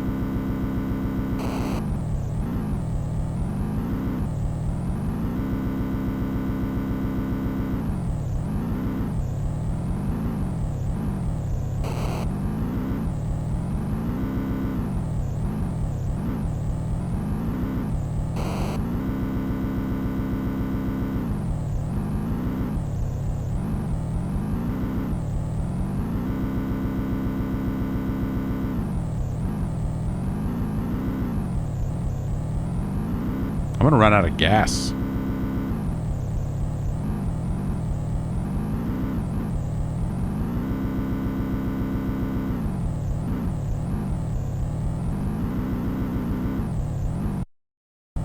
I ran out of gas. Nice try, buddy. Nice try, buddy. I didn't see a place to pit. I didn't see anywhere that looked like a pit stop kind of thing.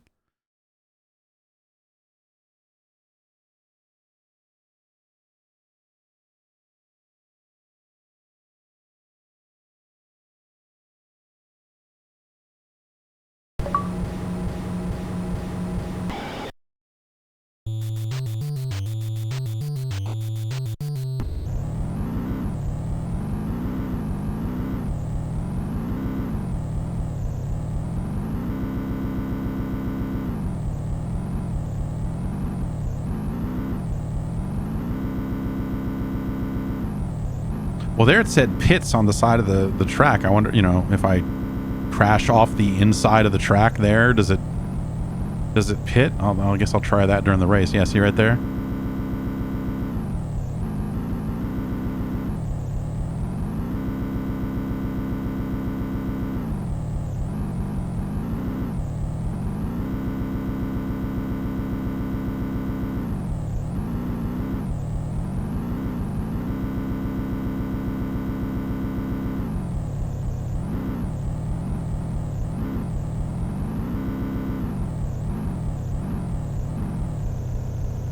I think you can tell a lot about a game by does it put the name of the game on screen at all times, and where it was developed, where in the world was it developed, what sort of history do those developers have making games for computers.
You know, the technical gimmick here of the track itself is cool, but that's...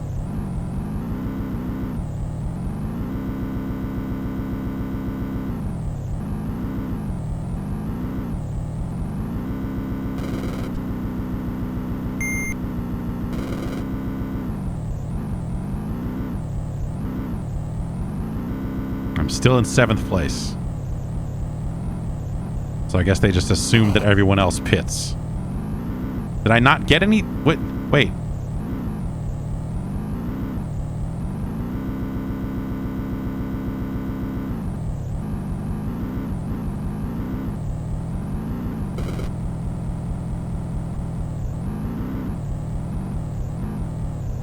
What the fuck is happening?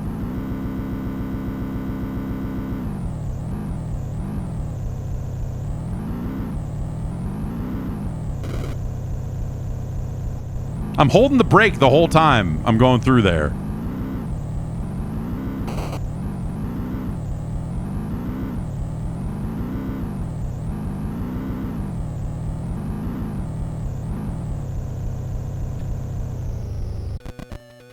Oh, no.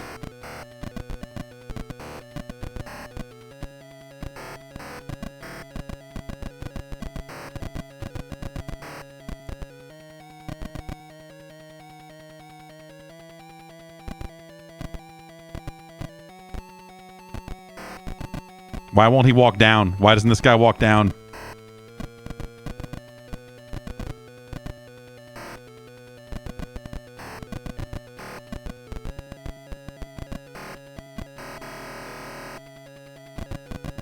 Okay, that guy looks like he's got a wrench for maybe taking off tires.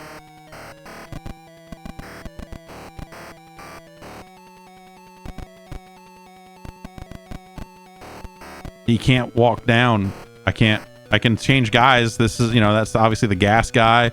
This would be the jack guy for jacking. Let's jack up this side. And then try to...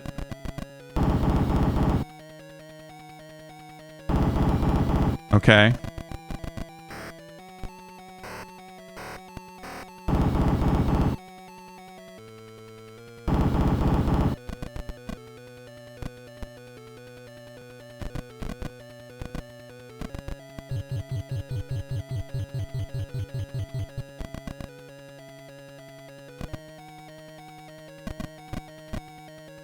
All right, I can't do that guy. So I guess this guy has to be the all tire guy.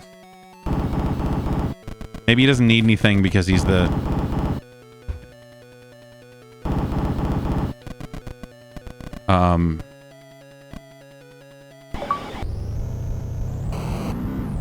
Eighth place. I didn't lose a single place during my 9-minute pit stop. Nice of everyone else to wait for me.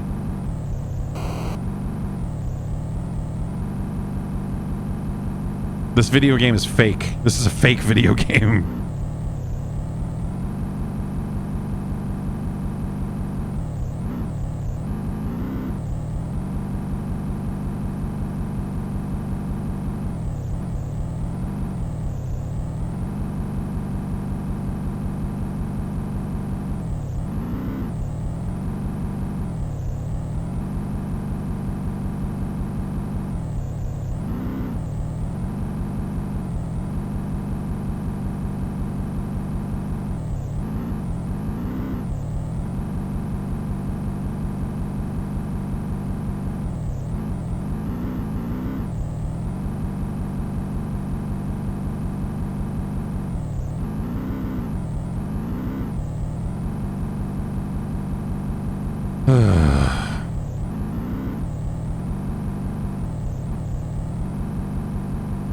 Oh, I thought it was 16 laps. Shit, man.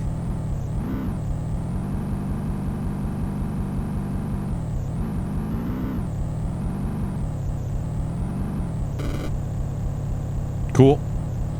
Great. Good pit stop. Why does it feel like my gas is draining out a lot faster this time? They poke a hole in my gas tank. Fucking awesome. I guess we're fucked. I'm gonna run out of gas.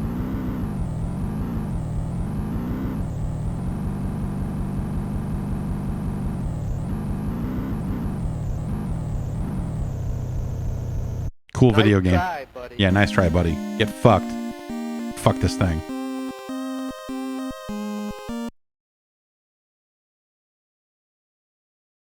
Man, I was in 8th.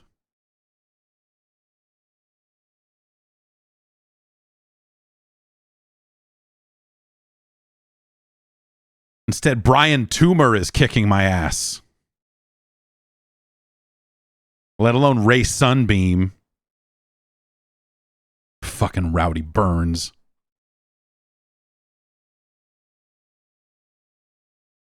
Oh, we got a telegram. Trickle. Stop. Sponsor angry at your poor performance. Stop. Will withdraw unless you improve driving. Stop. You must complete time travels with an average lap speed of 15 seconds. Stop. Harry Hogg.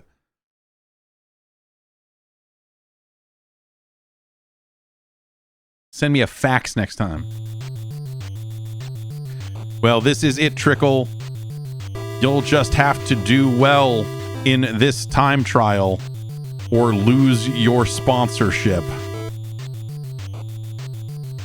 All right.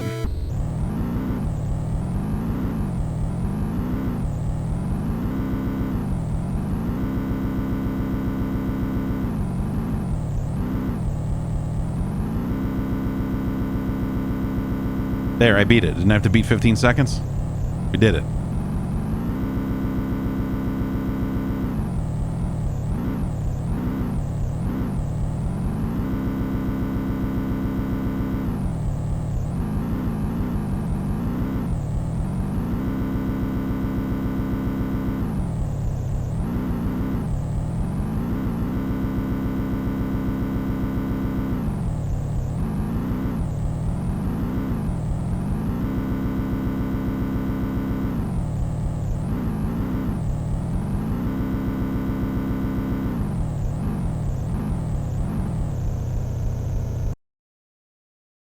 Trickle. Okay, you passed time trials with an average time of 13 seconds. Stop. You can continue in the series. Stop. Now let's see you win some real races. Stop. Harry Hogg.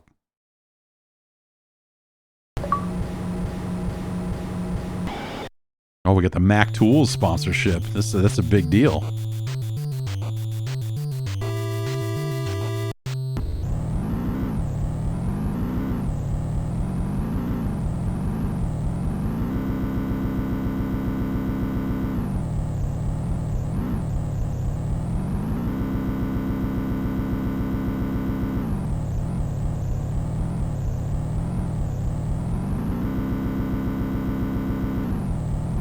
Here's another bank turn.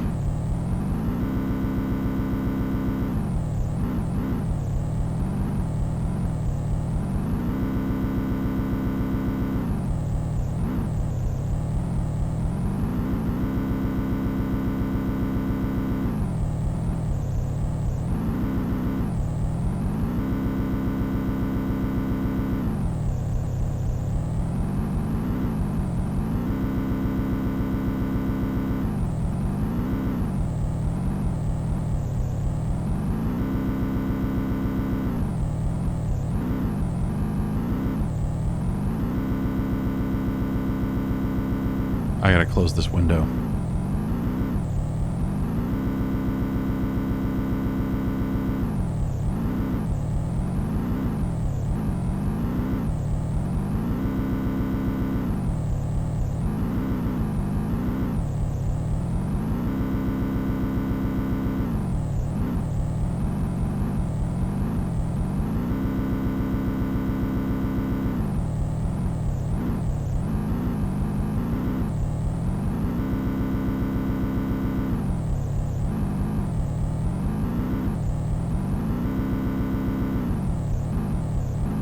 Close this window real quick.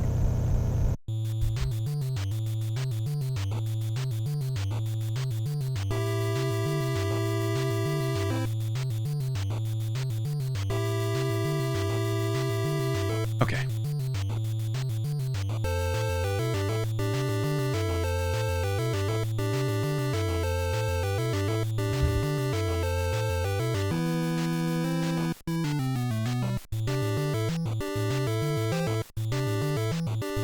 bug spray in here.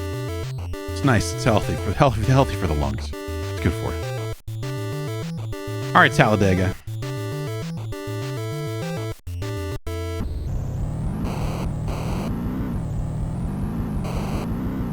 How come I always qualify for 7th?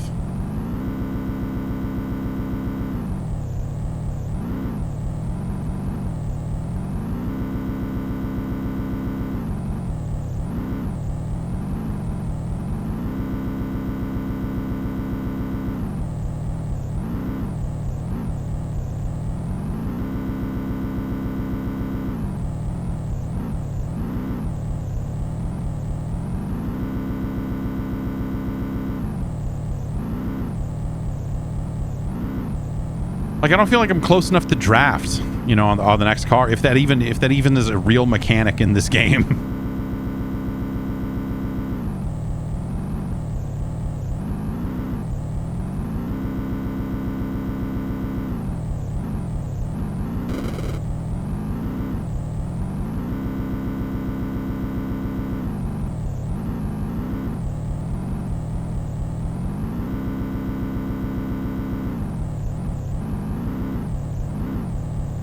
This is not a fun or good game. It really, I really do like the look of this track. You know, the smoothness of it is really cool. I like a pit stop too. They make you do the pit stops yourself and walk around and change your tires and all that stuff. But in that game, it was actually far more fun than this is.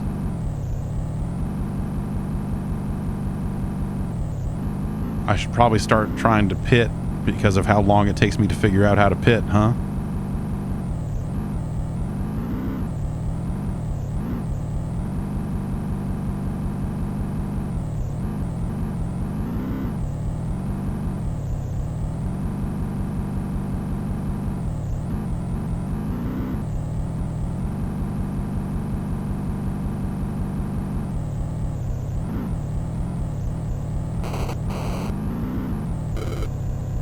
Good.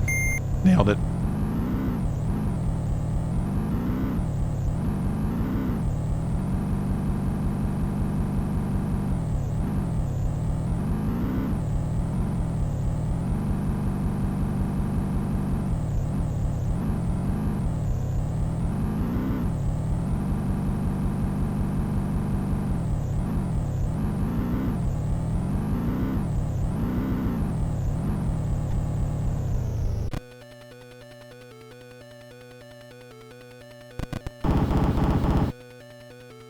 These tires don't even need to be replaced. It's the outer edge tires that need replacing.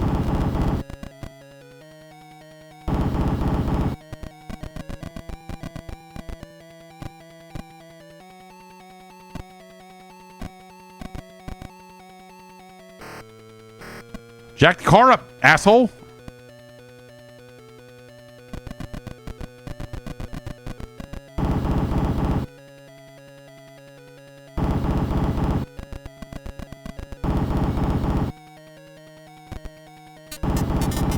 Oh, it makes the unlicensed video game ping noise.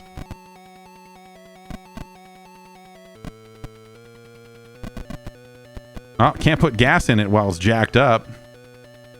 Why not? Who knows? Oh my God, stop cycling.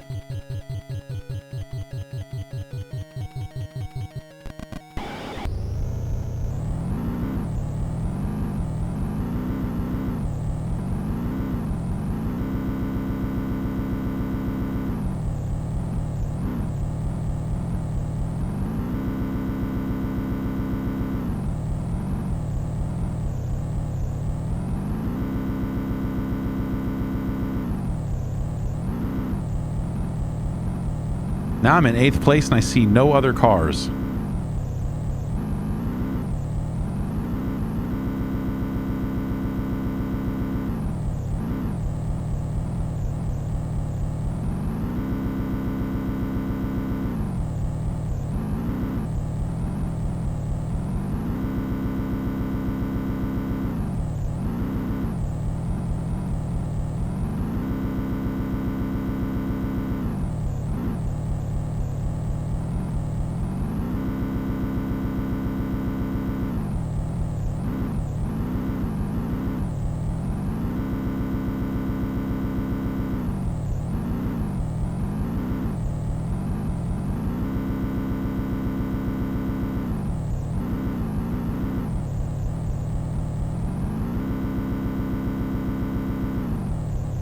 This is scintillating entertainment here.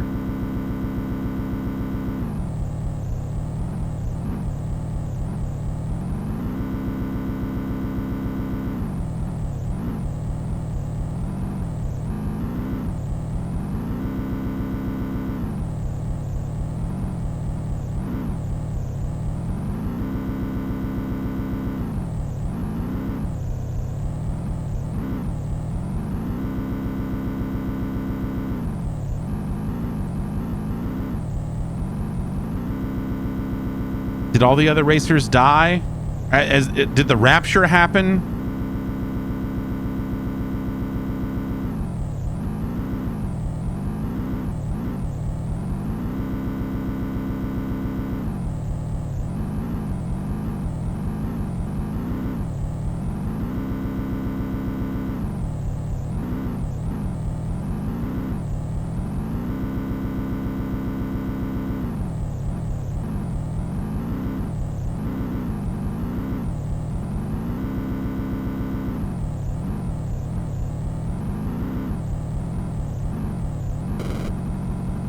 Cool.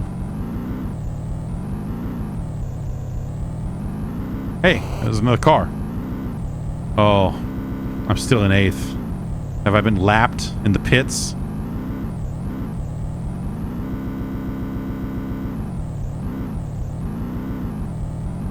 That doesn't bode well.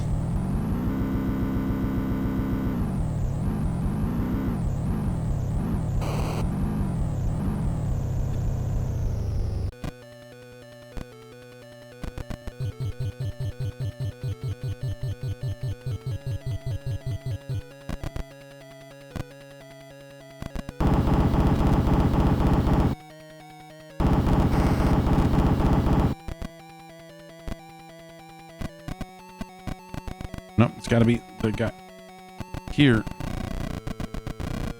These guys walking around on their own. Nope, can't do that while the car is jacked up, I guess. Okay, you. Get over there and change some fucking tires. Oh, didn't line it up just right. Sorry. Fuck you.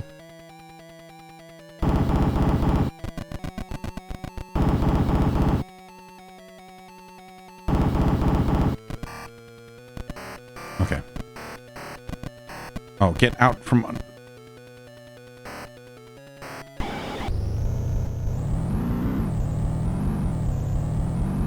Yeah, not entirely unlike the pit stop to lap changes. You didn't have to jack up the car and that. So you could start the fuel going and then change all the tires, and then just if you overfilled the fuel tank, it would, you know, empty out and you have to take way longer or whatever, but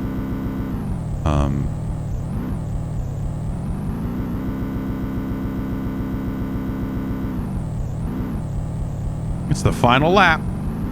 Keep going.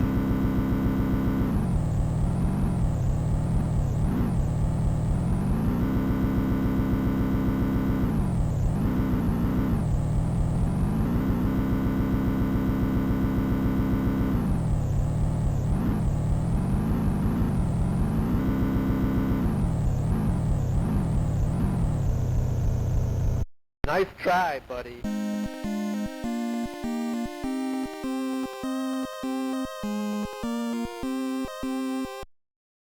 Great. Well, we finished. I mean, we finished the race. At least we finished the race. 8th place. Look at all those points I got. Zach Hinch can eat a dick. Brian Toomer. Next up, got to take out Ray Sunbeam. Okay, these numbers are maybe a little less favorable to us, but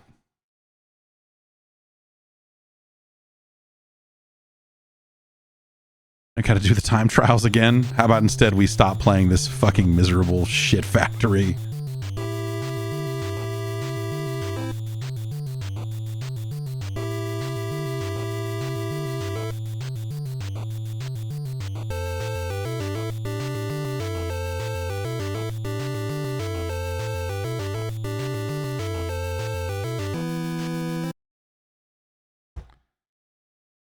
Okay. That's not a good game. Again, like technically impressive on the frame rate and the way that track looks and turns and stuff is cool. But the video game is bad. You know, drafting feels like a maybe an idea here, but it doesn't, you know, like that stuff could certainly be better. The pit crew stuff, you know, you could get better at that, right? I mean, you figure out the optimal, like, okay, like while he is putting gas in the tank, we're, you know, switching to the motor guy and doing the motor guy, and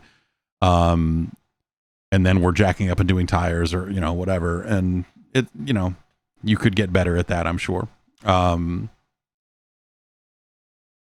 But the, you know, at the end of the day, the driving itself is fucking boring, you know? And it's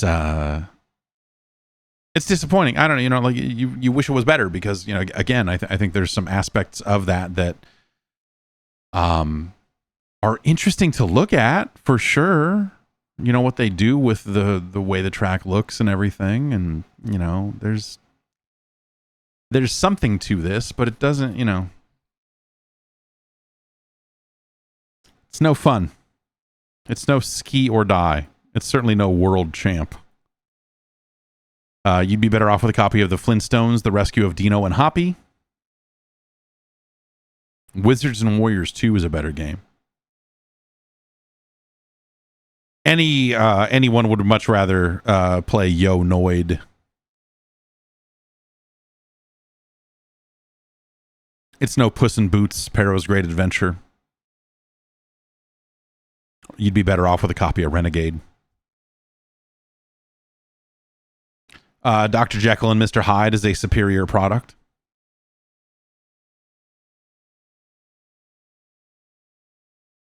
It's no Raid on Bungling Bay. One would prefer the Jetsons' Cogswell's Caper. Bases Loaded 2 second season is a little bit better than this, but we're getting... This is starting to look like a familiar neighborhood for this game. Jordan versus Bird 1-on-1 is a better game. The Untouchables is superior in most of the ways that matter.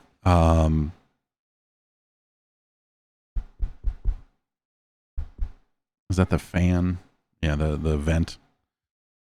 Gotta get these vents fixed. They're too loud. After we replace the thing, everything's too loud. You'd be better off with Alfred Chicken.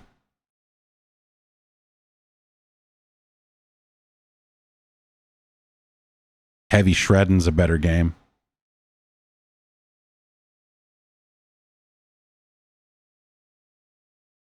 Is it better or worse than The Simpsons Bart versus the Space Mutants? Ugh.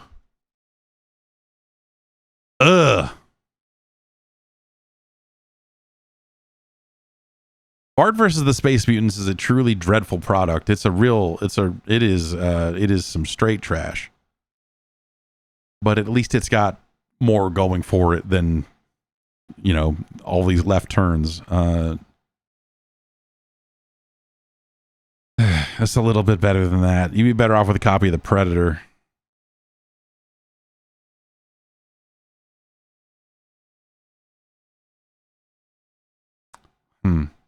Knight Rider is a slightly better game. This is better than Rocket Ranger, though.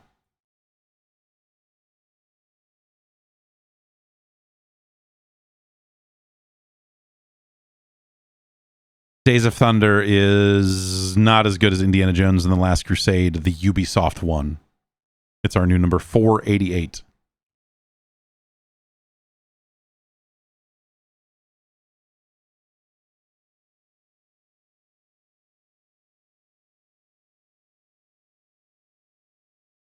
Okay.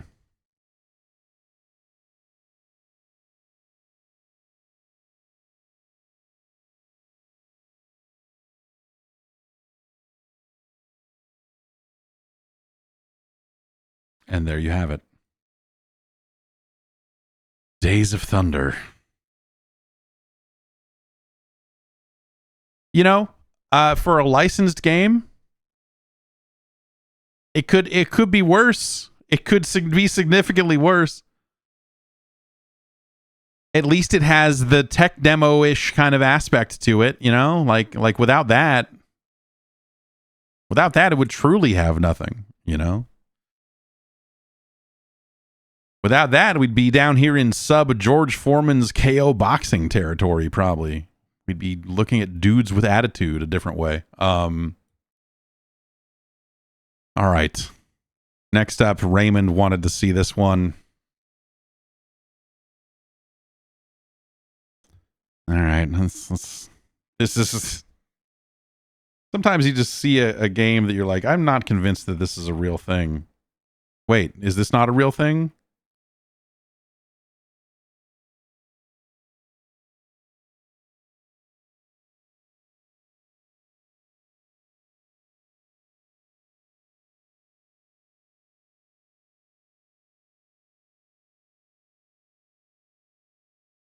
Okay.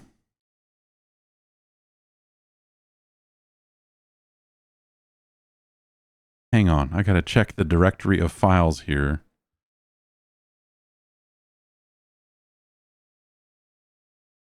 So is this okay? Maybe this is a game. No, this looks like it is.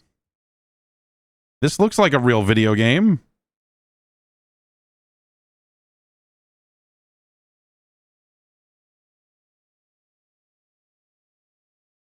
Yeah, that sure looks... Oh, you know what? There's probably no space in it here. Yeah, right. Okay. Okay. This is from your friends at Jalico.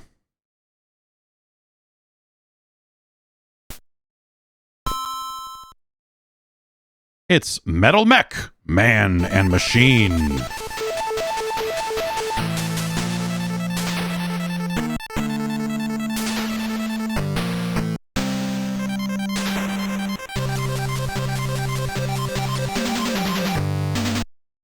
Oh, yeah, okay. Let's do it, mech!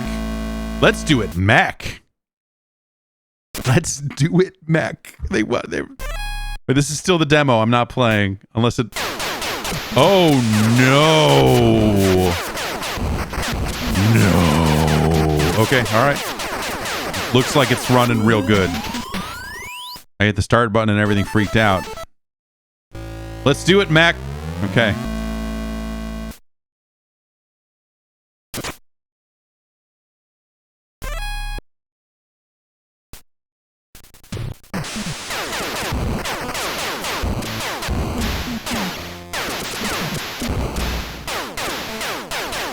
The movement here is real special.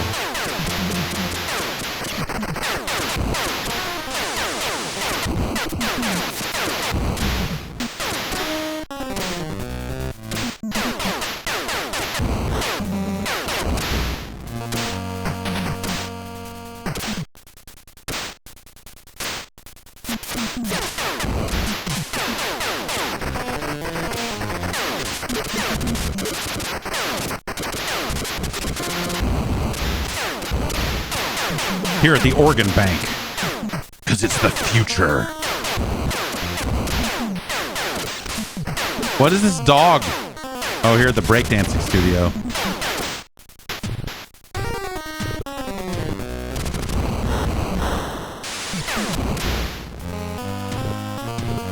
Like the music is more of an idea.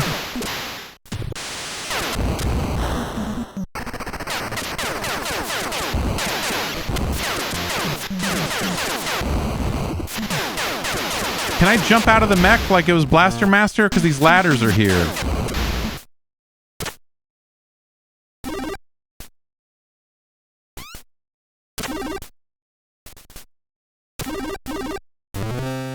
Oh.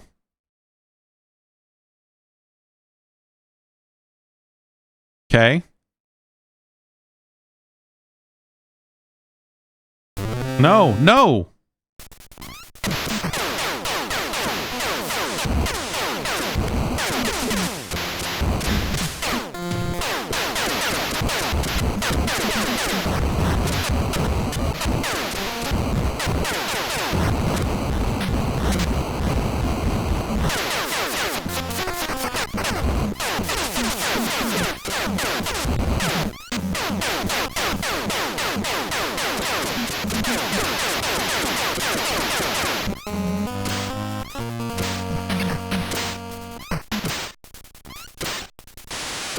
Like, this almost looks like a ladder. I have to try it. Can I eject?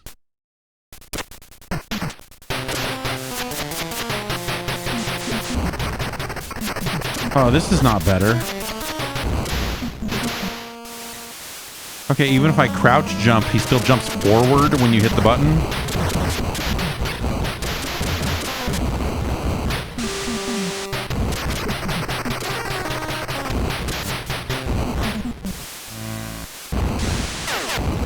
Okay, it didn't look like I could go down that ladder.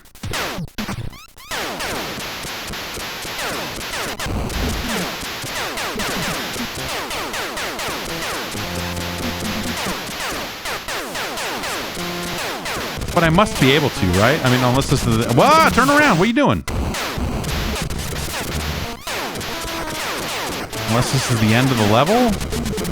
No. Oh, what do we got? Okay, do I need to pick... I guess I need to pick that up on foot, huh? Oh!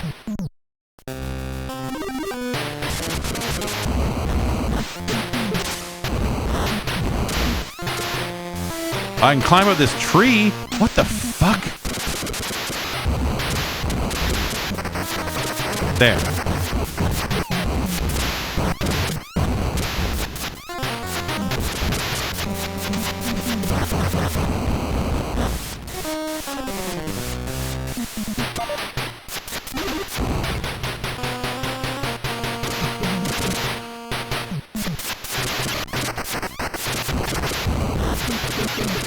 Like, you can't just crouch shoot. He only shoots diagonally down.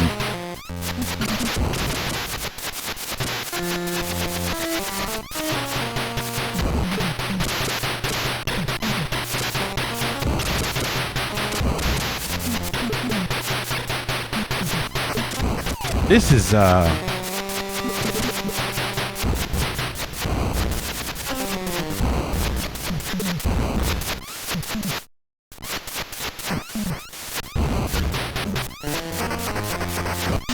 when I hit the select button, he just... There we go.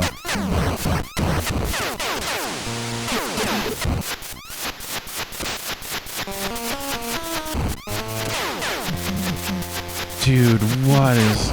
Why?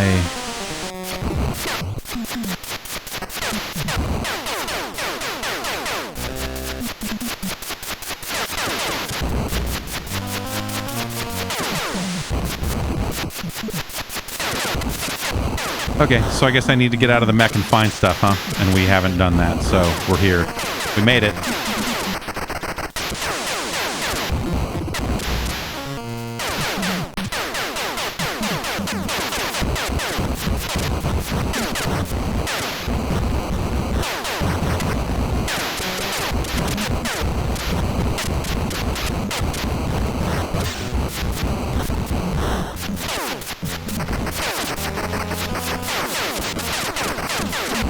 Let's see it, just make sure there's nothing to shoot. Oh, wait, hey, are these ladders that go up? Can I, like, climb up? Is there...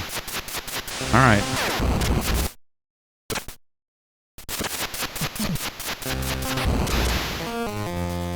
Look at this.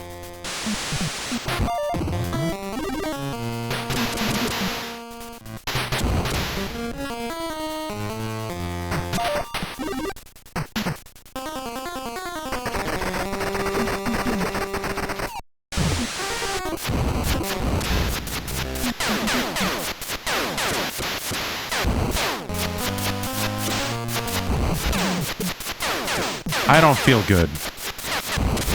This game makes me feel bad. Like it's I feel sick a little bit. Like I feel like it's not like a motion sickness, but it's like not unlike that. It's just something kind of broken happening here, and my body is rejecting it.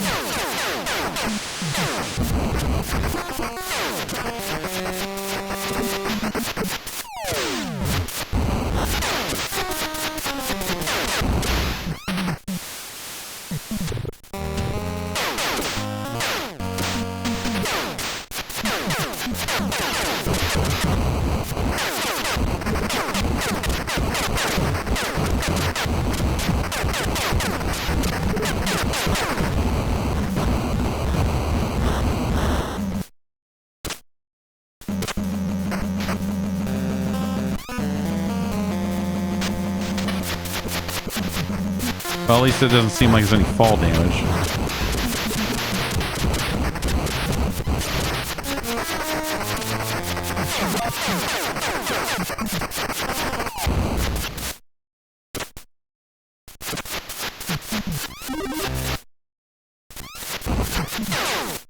Any kind of indication? Okay, we've got nuclear is up at the top here. We got shield that's like halfway or something, and then there's gun, and then there's whatever that explosion is, and then there's man, which is real low, and then there's this overall throbbing thing on the right that keeps going all the way up.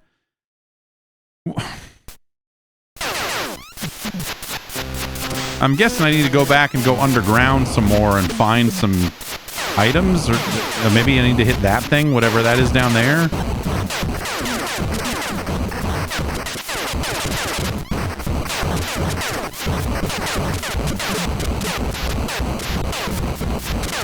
I feel ill-equipped to even handle this enemy here that is shooting me. I like it.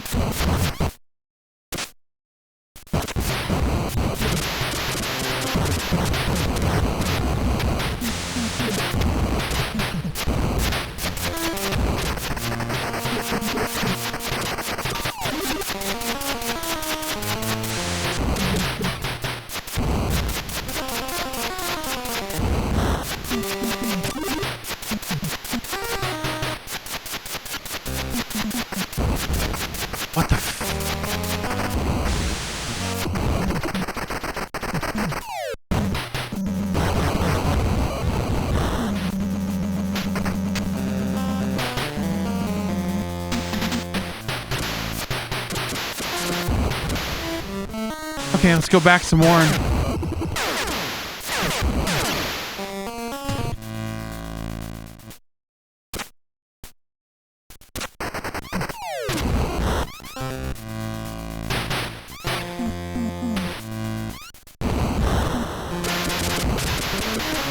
Like, I got hit by that thing, even though I was doing pretty much all I could.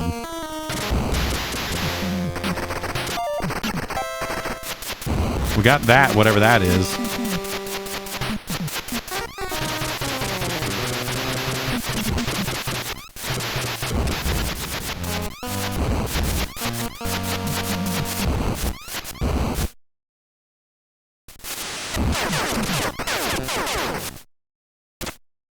Did I pick up? Did it say what that K was? No?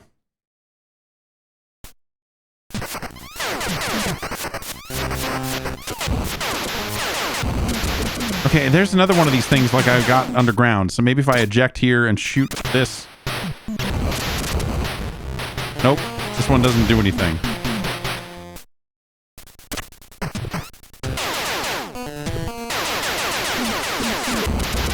There's another item there. Is this also an item? It is not. Ah! Alright, so maybe that K was a key. Maybe I can, yeah, maybe I can go back and leave now. Maybe K is for key.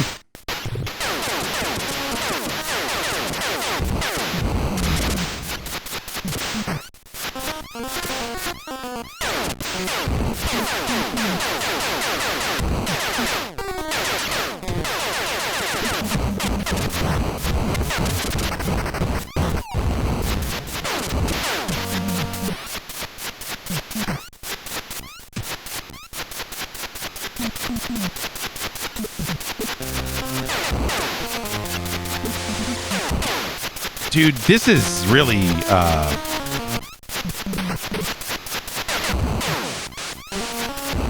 it's great audio. I haven't heard audio this good since, I don't know, Star Wars The Empire Strikes Back.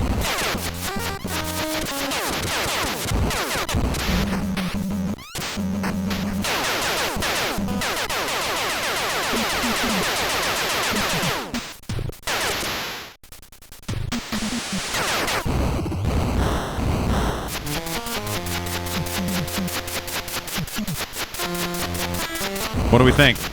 Hey!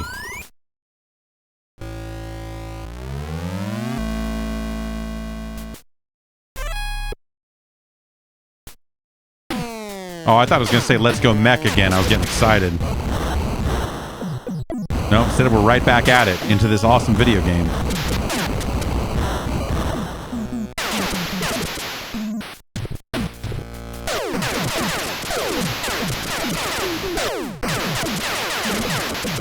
It looks so bad too. You know, like look at this.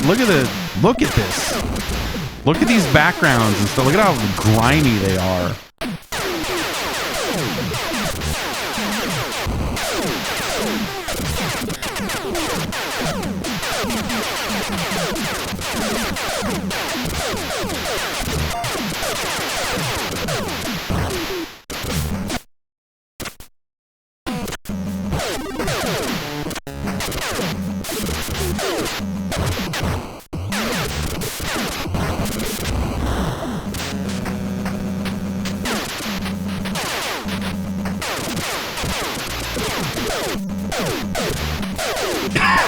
And it's so, I mean, you know, look at the number of frames on this mech animation. Like, it's not good.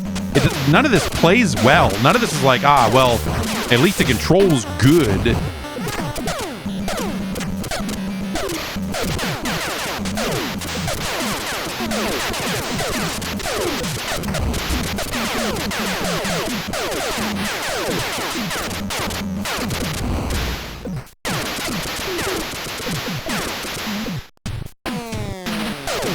You think I can go in these doors?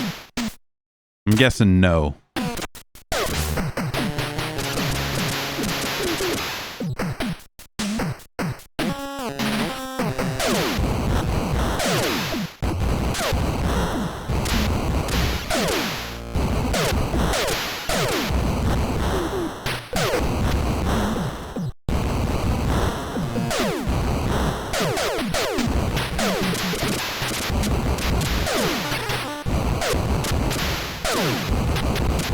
Oh, cool.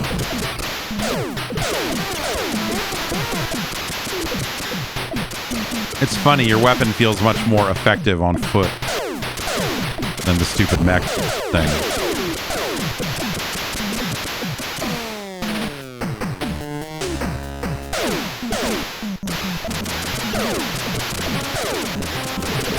Except for fighting whatever this is.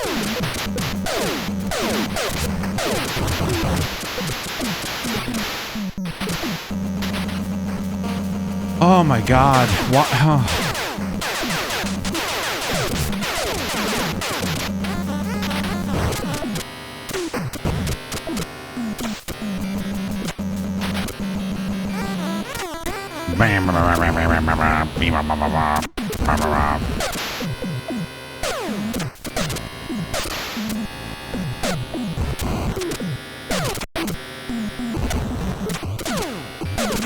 No, dude, you gotta explore and find the key. It's awesome. It's like a whole world. It's an open... What I don't know what we want to call these games, but it's a whole open thing. Oh no! My mech has been rendered dancing.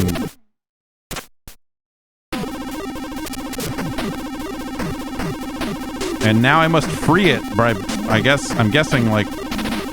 Oh, I can't use the elevator, so we're gonna have to find another way to fall. I'm having a good time. I like the cool stuff. When it comes to video games,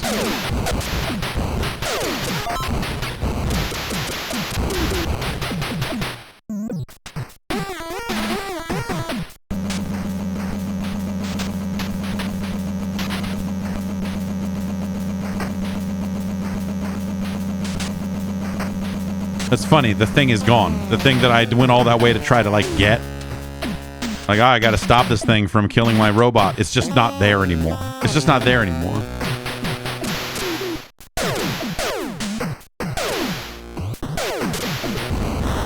This is gone. That thing's just gone now.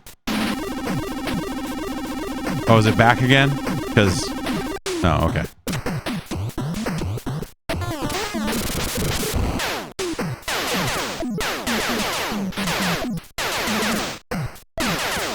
Because that almost struck me as like, oh, there's a thing for me to do in this video game. I can You know, my mech got stuck, and now I have to get out to free it. Like that's almost kind of a neat thing. That's almost cool. But then it didn't even do that.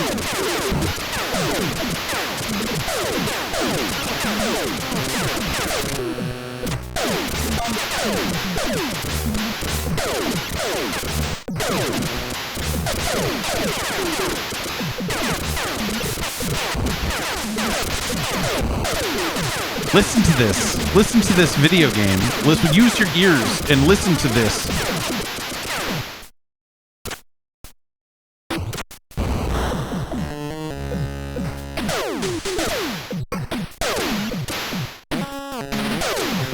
Fuck. Okay. Wait, what's over this way?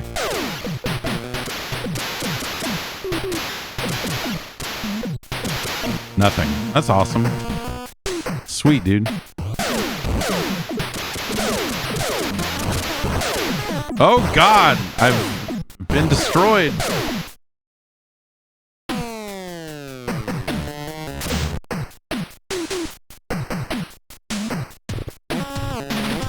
Well, I think I still have to like go up and around because I think I can't. The elevator, unless me dying moved the elevator back down. I think I'm still okay. It did.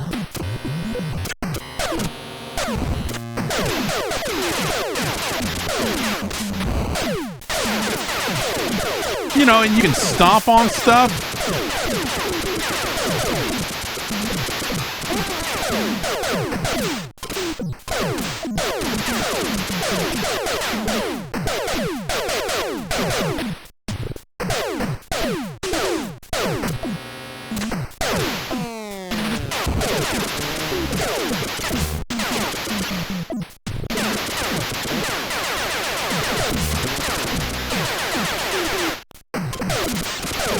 That slinky blew up, man.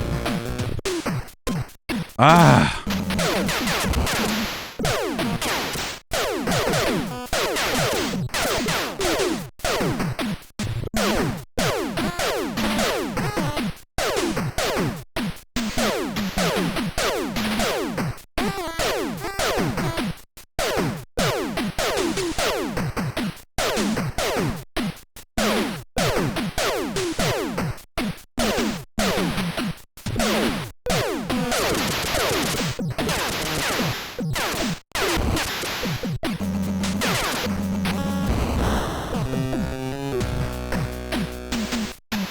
You know, let's enjoy the full breadth of the music here for a minute.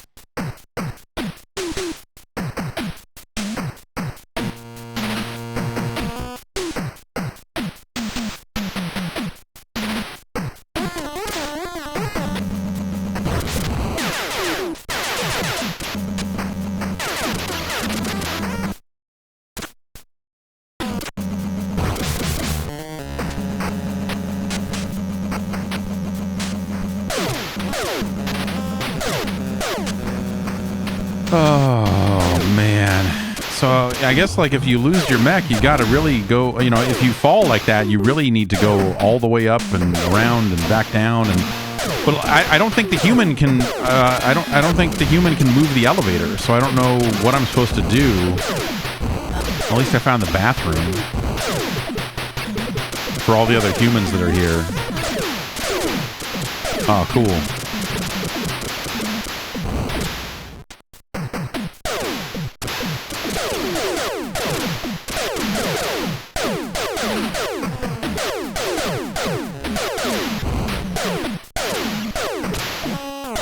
No, just fall, dude. Just fall.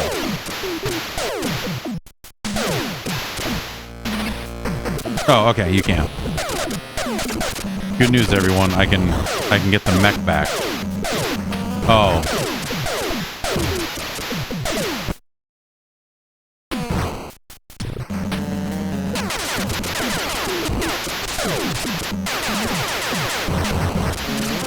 It would appear that dying brings everything back to life also.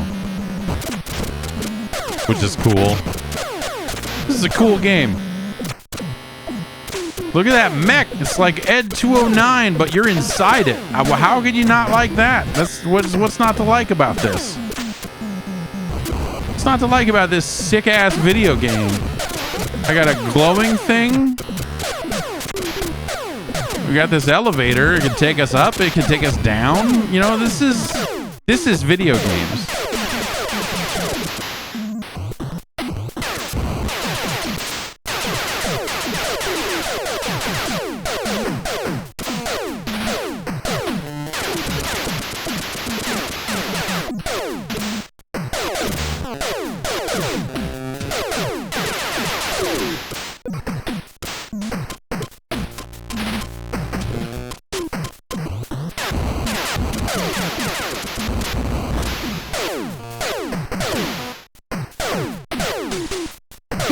Where the key is, you know, like it could be anywhere. This enormous level, like this is.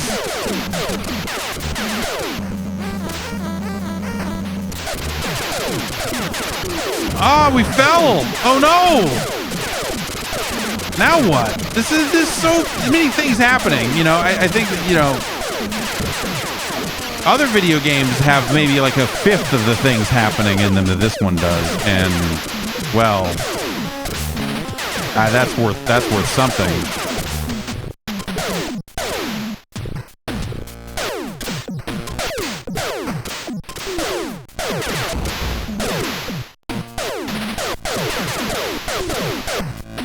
Okay, so if I get out here,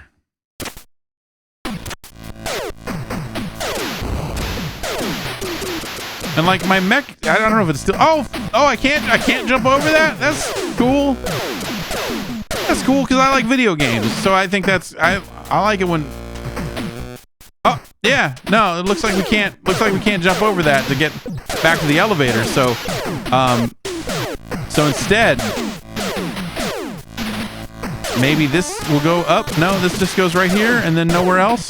Okay, can I climb up? Oh no, I can't.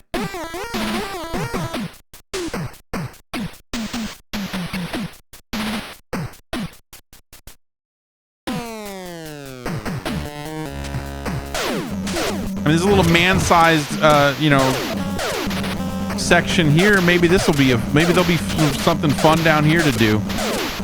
No mechs allowed down here, man. It's it brought me to the ladder.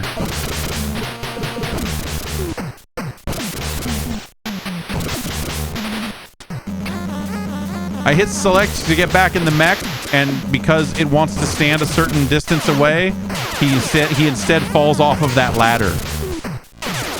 He instead takes like 2 steps forward automatically and automatically falls off the ladder. It's good. It's good. Do you like video games? I like video games. Do you think it matters that the mech is getting hit while I'm out of it? Do you think that eventually it'll just blow up on its own? Do you think about this game a lot? I know I'm probably going to be stuck thinking about this game a lot now.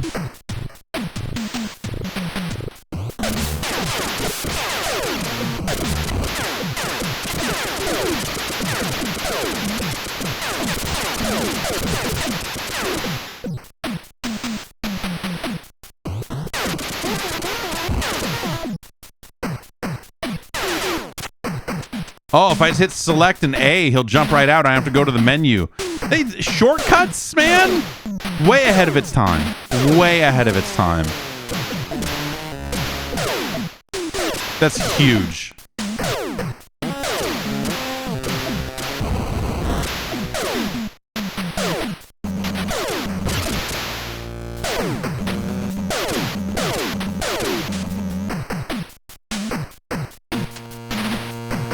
And here's this gap I can't jump over. And so is there any way to get back to the elevator? Because it sure doesn't seem like it.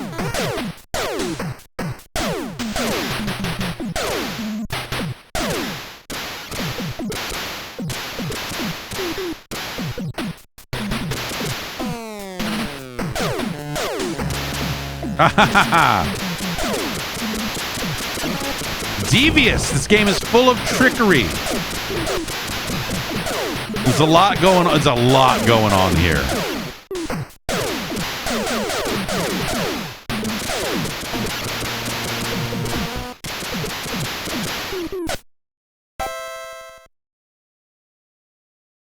I like the merciful silence when you die. It just has a little chime, just ding. And then it's like, hey, you're free, buddy. Oh no. Oh no, I didn't hit the button fast enough. What? Oh no, I can't continue now. Let's go mech.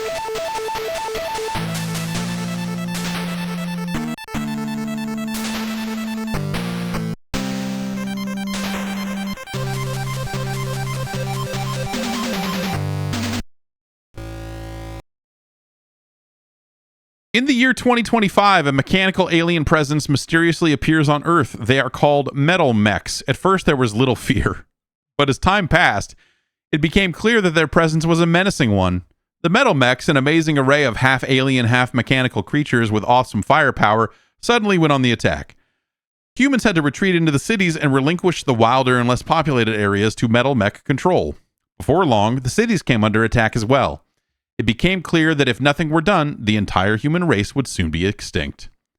One small remaining group of scientists in a warehouse was able to capture a large MetalMech vehicle. They also learned that at the core of the MetalMech invasion was a single alien ship controlled by the Alien Queen. Their plan was to use the captured MetalMech in a last-ditch attempt to save mankind. All that was left was to find the one man who could pilot the MetalMech into the heart of the alien strongholds in the hope of finding and destroying the Alien Queen. You are Tony Martin, the chosen pilot. And your mission will be no Sunday drive. You're the only hope. Welcome to the all-terrain attack vehicle of the future. It mangles, it stomps, it blasts and blows its way through 6 super futuristic battlefields. It's a 3-legged powerhouse. Really? Well armored and well armed, and it's up to you to turn its formidable power against the very alien invaders who manufactured it. It's MetalMech, and it's awesomeoid. Awesome-OID. It's awesomeoid. It's awesomeoid. Let's do it, Mech.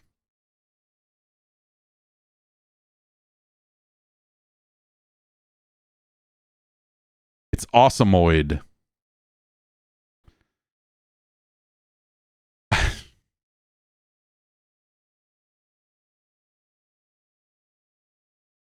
says you can fire a smart bomb, but I tried that multiple times and it didn't do anything. So you must have to pick them up or something. Yeah. Tips and suggestions. Shoot everything, whether it moves or not, is the only way to defend yourself against wave after wave of monstrous mechanical maniacs. Map out the game as you go along. MetalMech's 6 levels are made up of dozens upon dozens of screens. Mapping will help you remember where you found useful items so that when you lose all your lives and start the game over or continue on the level you left off, you'll know where to go to get what you need.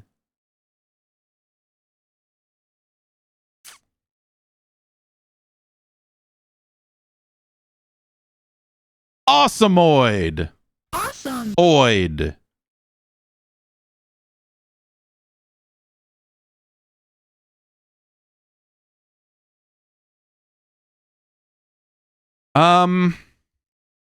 Wow. Wow. I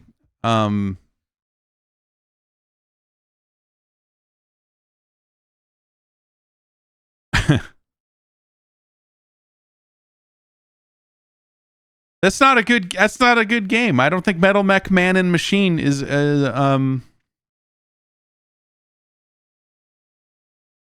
it's like they saw Blaster Master and were like, "Oh, we can do that." And then didn't.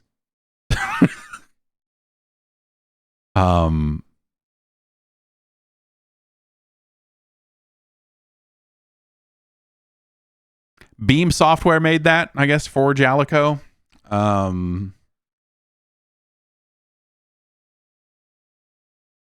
Yeah, everything about it feels really shitty. Everything about the movement. I mean, I think that comes across when you're looking at it, when you see just the number of frames of animation in the walking mech, that just how stiff that thing feels. Like it doesn't turn around the way you think it should. It doesn't.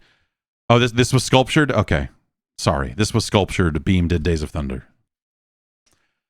Sculptured and Beam are united in my heart for the rest of my days.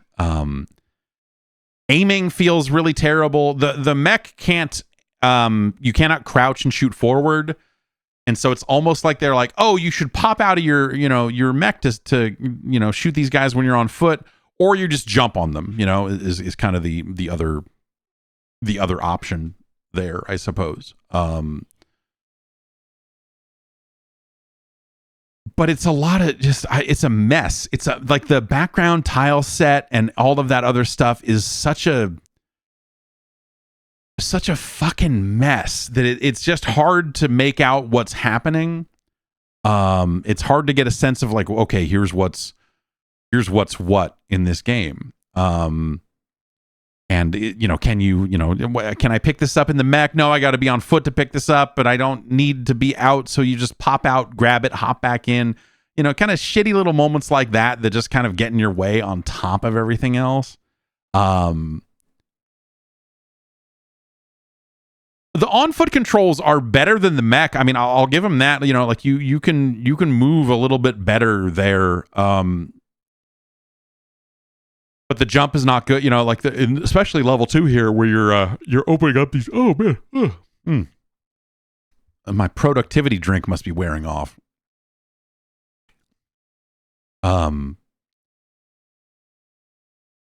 There's just the on-foot stuff. Like you see it and you go like, okay, I get what you're trying to do here. You got some little tunnels that only the guy can fit in, and there'll be some things you got to pick up there, and I oftentimes felt that like Blaster Master could use some more on-foot side-scrolling stuff. It goes to the top-down stuff and becomes a different game. But I kind of liked the feel of the like, I'm out of my vehicle, I'm this little dude. What if I could do, so in a weird way, this is, this is the game I've been asking for. But it's a pretty miserable experience overall. Neither form feels especially powerful or entertaining. The enemies just look like a bunch of, they look like some fucking Commodore 64. Like, look at this ball, it's rotating. Look at this, here's this thing, and a bunch of fucking shitty looking turrets, and here's a slinky. Fuck it, man.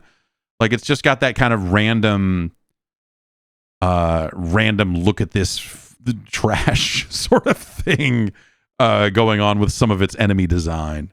I mean, obviously the audio is top notch, and that goes a long way. Having great music, great sound effects. Unfortunately, MetalMech doesn't really have either of those, so you kind of run into some problems there. It's powerful, man. This is some real raw shit, man. You don't get games like this anymore. You did not get them all that often on the NES, honestly. This is some uncut fucking dope. This is some real, like, this fell out of someone's head and they made it, and it fucking went to the stores, and no one spent a minute wondering if it was any good or not. They're just like, yeah, man, look at this fucking robot go, ah! And they got really good at it, probably. The people that made the game probably got real good at it, and no one else would ever bother. But it's so ugly, and the background, again, the background tiles, kind of just that aspect of it, and not always being able to tell, like, oh, okay, I guess this sort of looks like a ladder, but oh, it's not. And combined with some of the gameplay of like, oh, you're below the elevator now, and you need to figure out a way to go around to get back up, and there's something to that, but not in the way these levels, or this level in particular, was designed. More weapon variety would have obviously helped. Both on foot and in the mech, that would give it something. I think it's like the core of it though is just broken. The actual act of controlling this mech and moving is so stilted and stuttery and not. No, it doesn't stutter. It's just low frame rate, period. And the level of control you have over it in those limited number of frames feels bad. The controls do not feel responsive in any way. and the rest of it, you know, we could spend another hour talking about background tiles and weapon upgrades and, oh, what if it had this, or, you know, oh, these levels at least are large and that's something. But like the absolute core of this game, of being in a mech, moving around, occasionally stomping on some stuff, all of that stuff feels fucking terrible. And so the rest of it, you know, is only interesting scientifically from that point, because the core of it is so bad that, you know, it doesn't matter. Like, the rest of that game could be fucking amazing looking or whatever, but if it's still controlled like that, you would still not want to play it. You know, it would still be a terrible game at its core. Now, we are looking at these games scientifically, so, you know, you got to take into account that all of the other aspects of this game are bad too. And so where does that leave us, man? I mean, it's no Kirby's Adventure. It's no Jackal.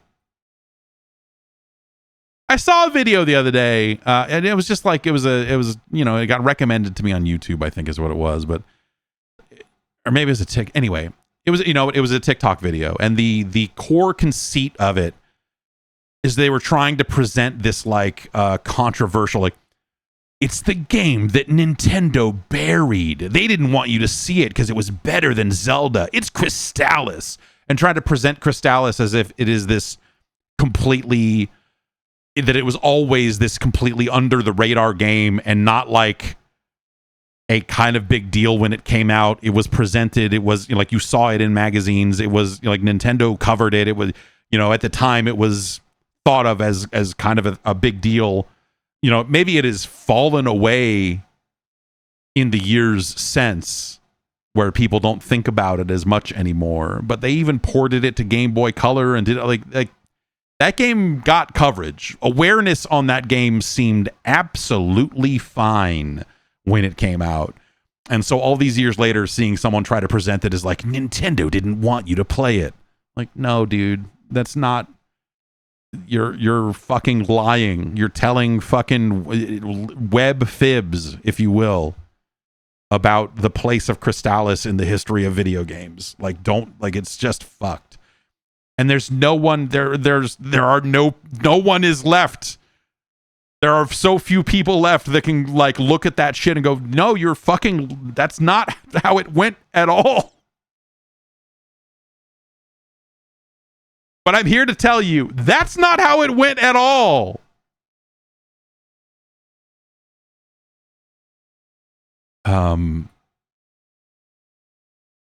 Anyway, MetalMech is no Mega Man 3.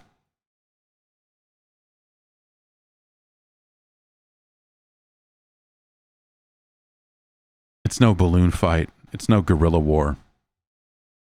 Karnov is a better game. Muscle Tag Team Match, a superior product.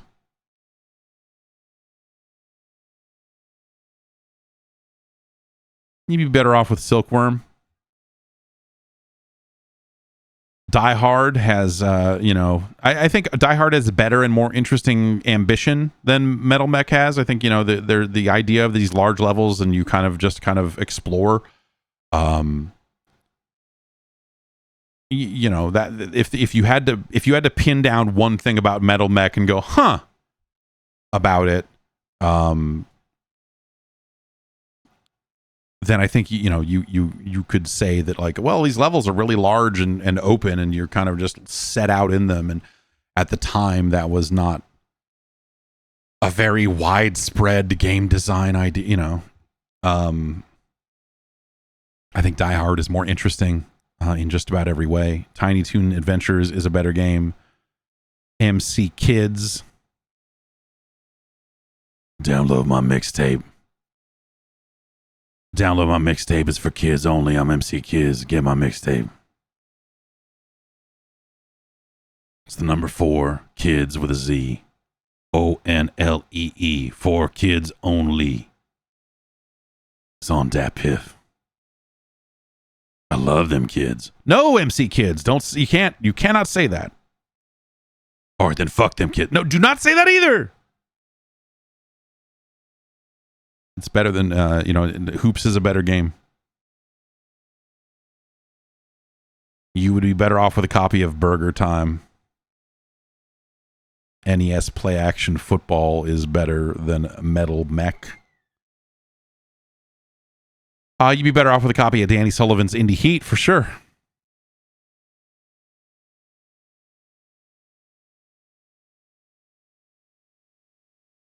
It's no Legacy of the Wizard. It's no Bomberman 2. Castle of Dragon is a better game.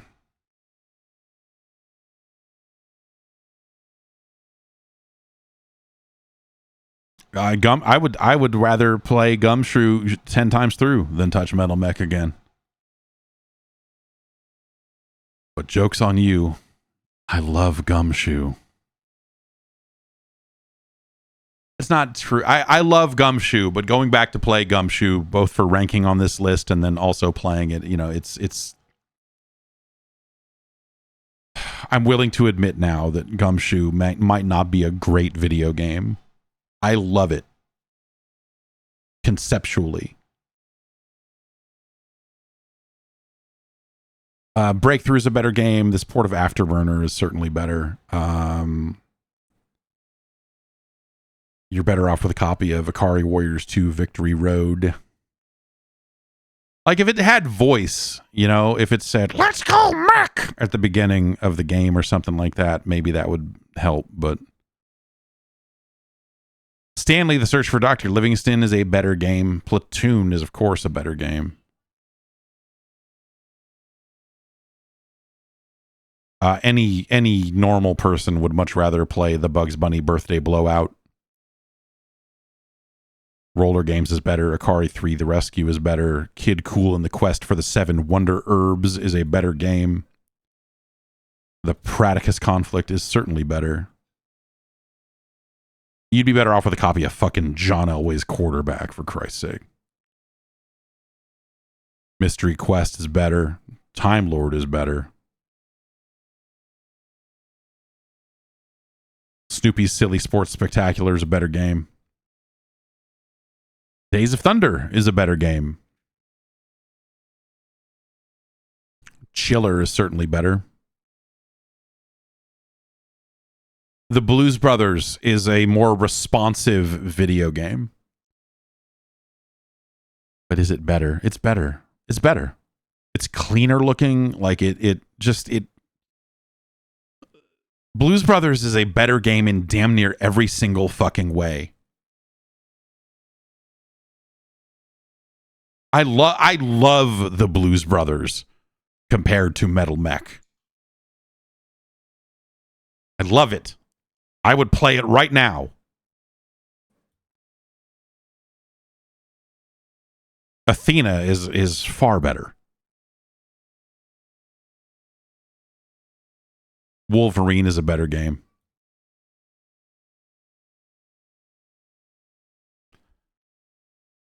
The Adventures of Rocky and Bullwinkle and Friends is a better game.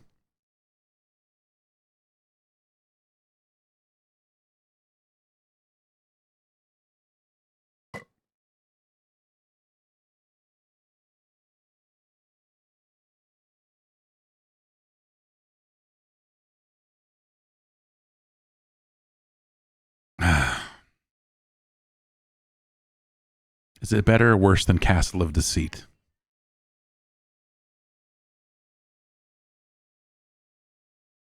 The Castle of Deceit is fucked, but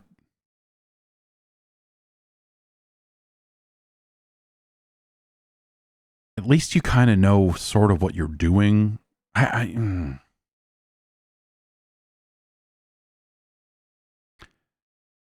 All right, let's establish a bottom here. MetalMech is...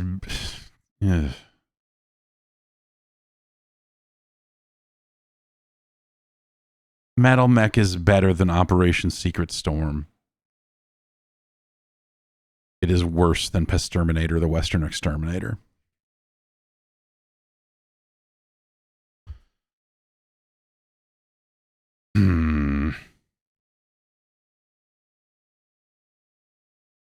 It is worse than Secret Scout in the Temple of Demise.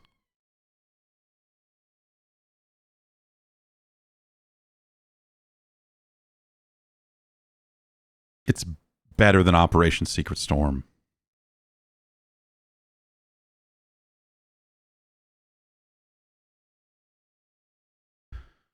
It's so fucking ugly, man. Everything about it just moves like shit. Like, at least fucking in X-Men, when you push the fucking controller, the fucking dog shit Cyclops fucking walks. Cyclops fucking moves. At least it has that. Fuck.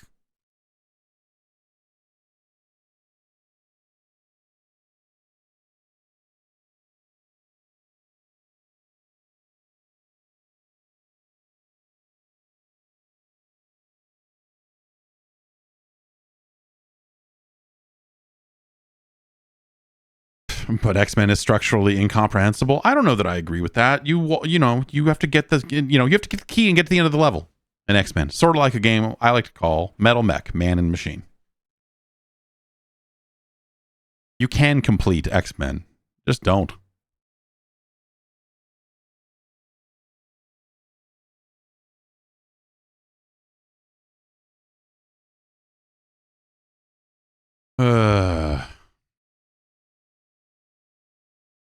The AI stuff in X-Men is like, at least it's funny.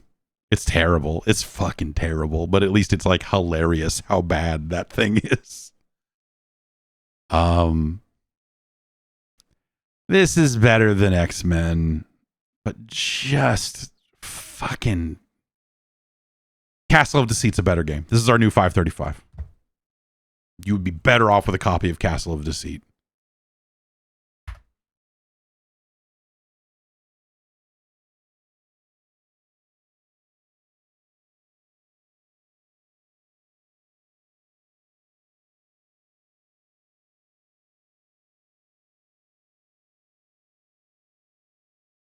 It's close, man. It's real close. That X-Men game. This is definitely a case where, like, I would rather play the X-Men game.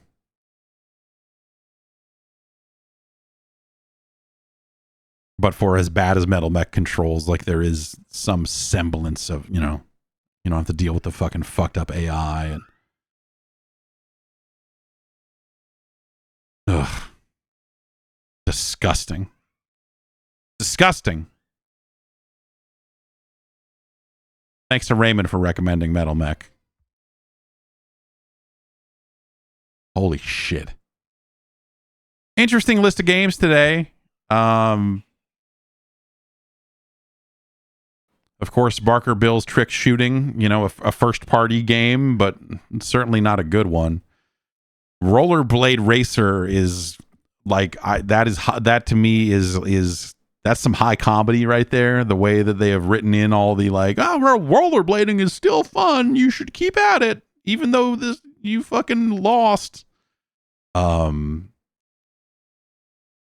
Discovering that like the Tengen version of Ms. Pac-Man is way better than the like officially licensed or the Namco one was pretty funny. Days of Thunder at least has some technical chops in a highly specific way. And then MetalMech Man and Machine is a shock, a real shock to the system here.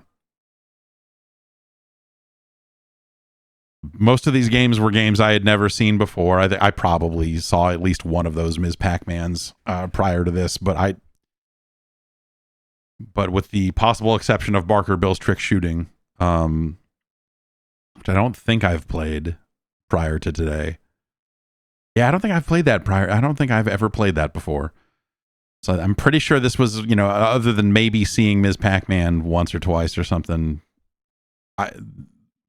these were all firsts for me, which is always exciting. That's one of the best parts about doing this is just being surprised by a platform that you figured like was so well documented and well known and everything that you're like, well, you know, everyone's already seen everything on this, and you know, there's no shocks, no surprises.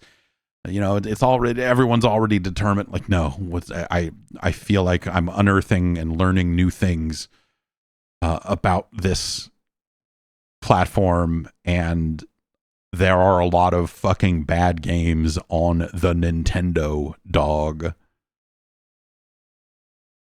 Like there are always some bad games. You always knew there were some bad games because you rented some and brought them home, and you were like, "What the fuck?"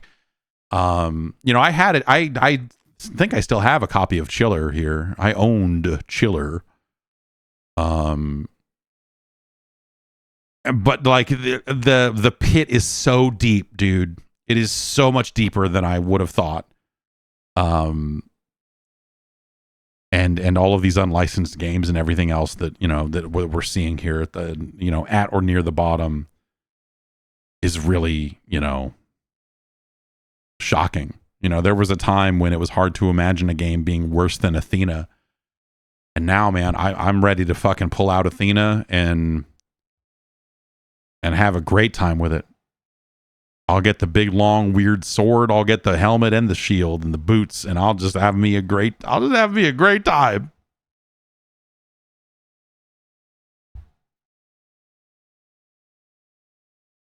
What's the lowest rated first party game? It's probably Stack Up. Yes. Stack Up. Then we got Donkey Kong Jr. Math, and then they published To the Earth, right? Like those are probably the bottom 3 first party games. You can always go to 8bitnintendo.science if you want to see the entire list, along with you know, timestamps and everything that link to the appropriate episode and everything else there. You know, you can go check that out and get a look at how we got here to these 540 games. There's still so many more to go. Head on over to the Patreon if you want to suggest some games. Patreon.com/Jeff Gerstmann. Sign up for the advisory panel and you can recommend some games. And we will keep on trucking. We'll keep on going. I bought I'm not using it for this, but it might come in handy down the line for some similar work. I bought a reflex adapt, and this uses the same cords that you use on a snack cable on a Mister to hook up real controllers to the Mister. And so now I have an easy way to hook up real controllers to a PC as well. I bought adapters just not only for the N64, I also bought a Jaguar adapter. I already had a PlayStation adapter. And I also bought a Virtual Boy adapter so I could go dig out the controller from a Virtual Boy and hook that up to a PC. Yeah. Fuck yeah.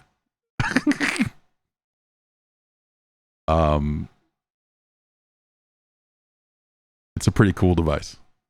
All right. I'm going to get going. I'll be back on Tuesday with the podcast. Have a good one. I'll see you then. Bye.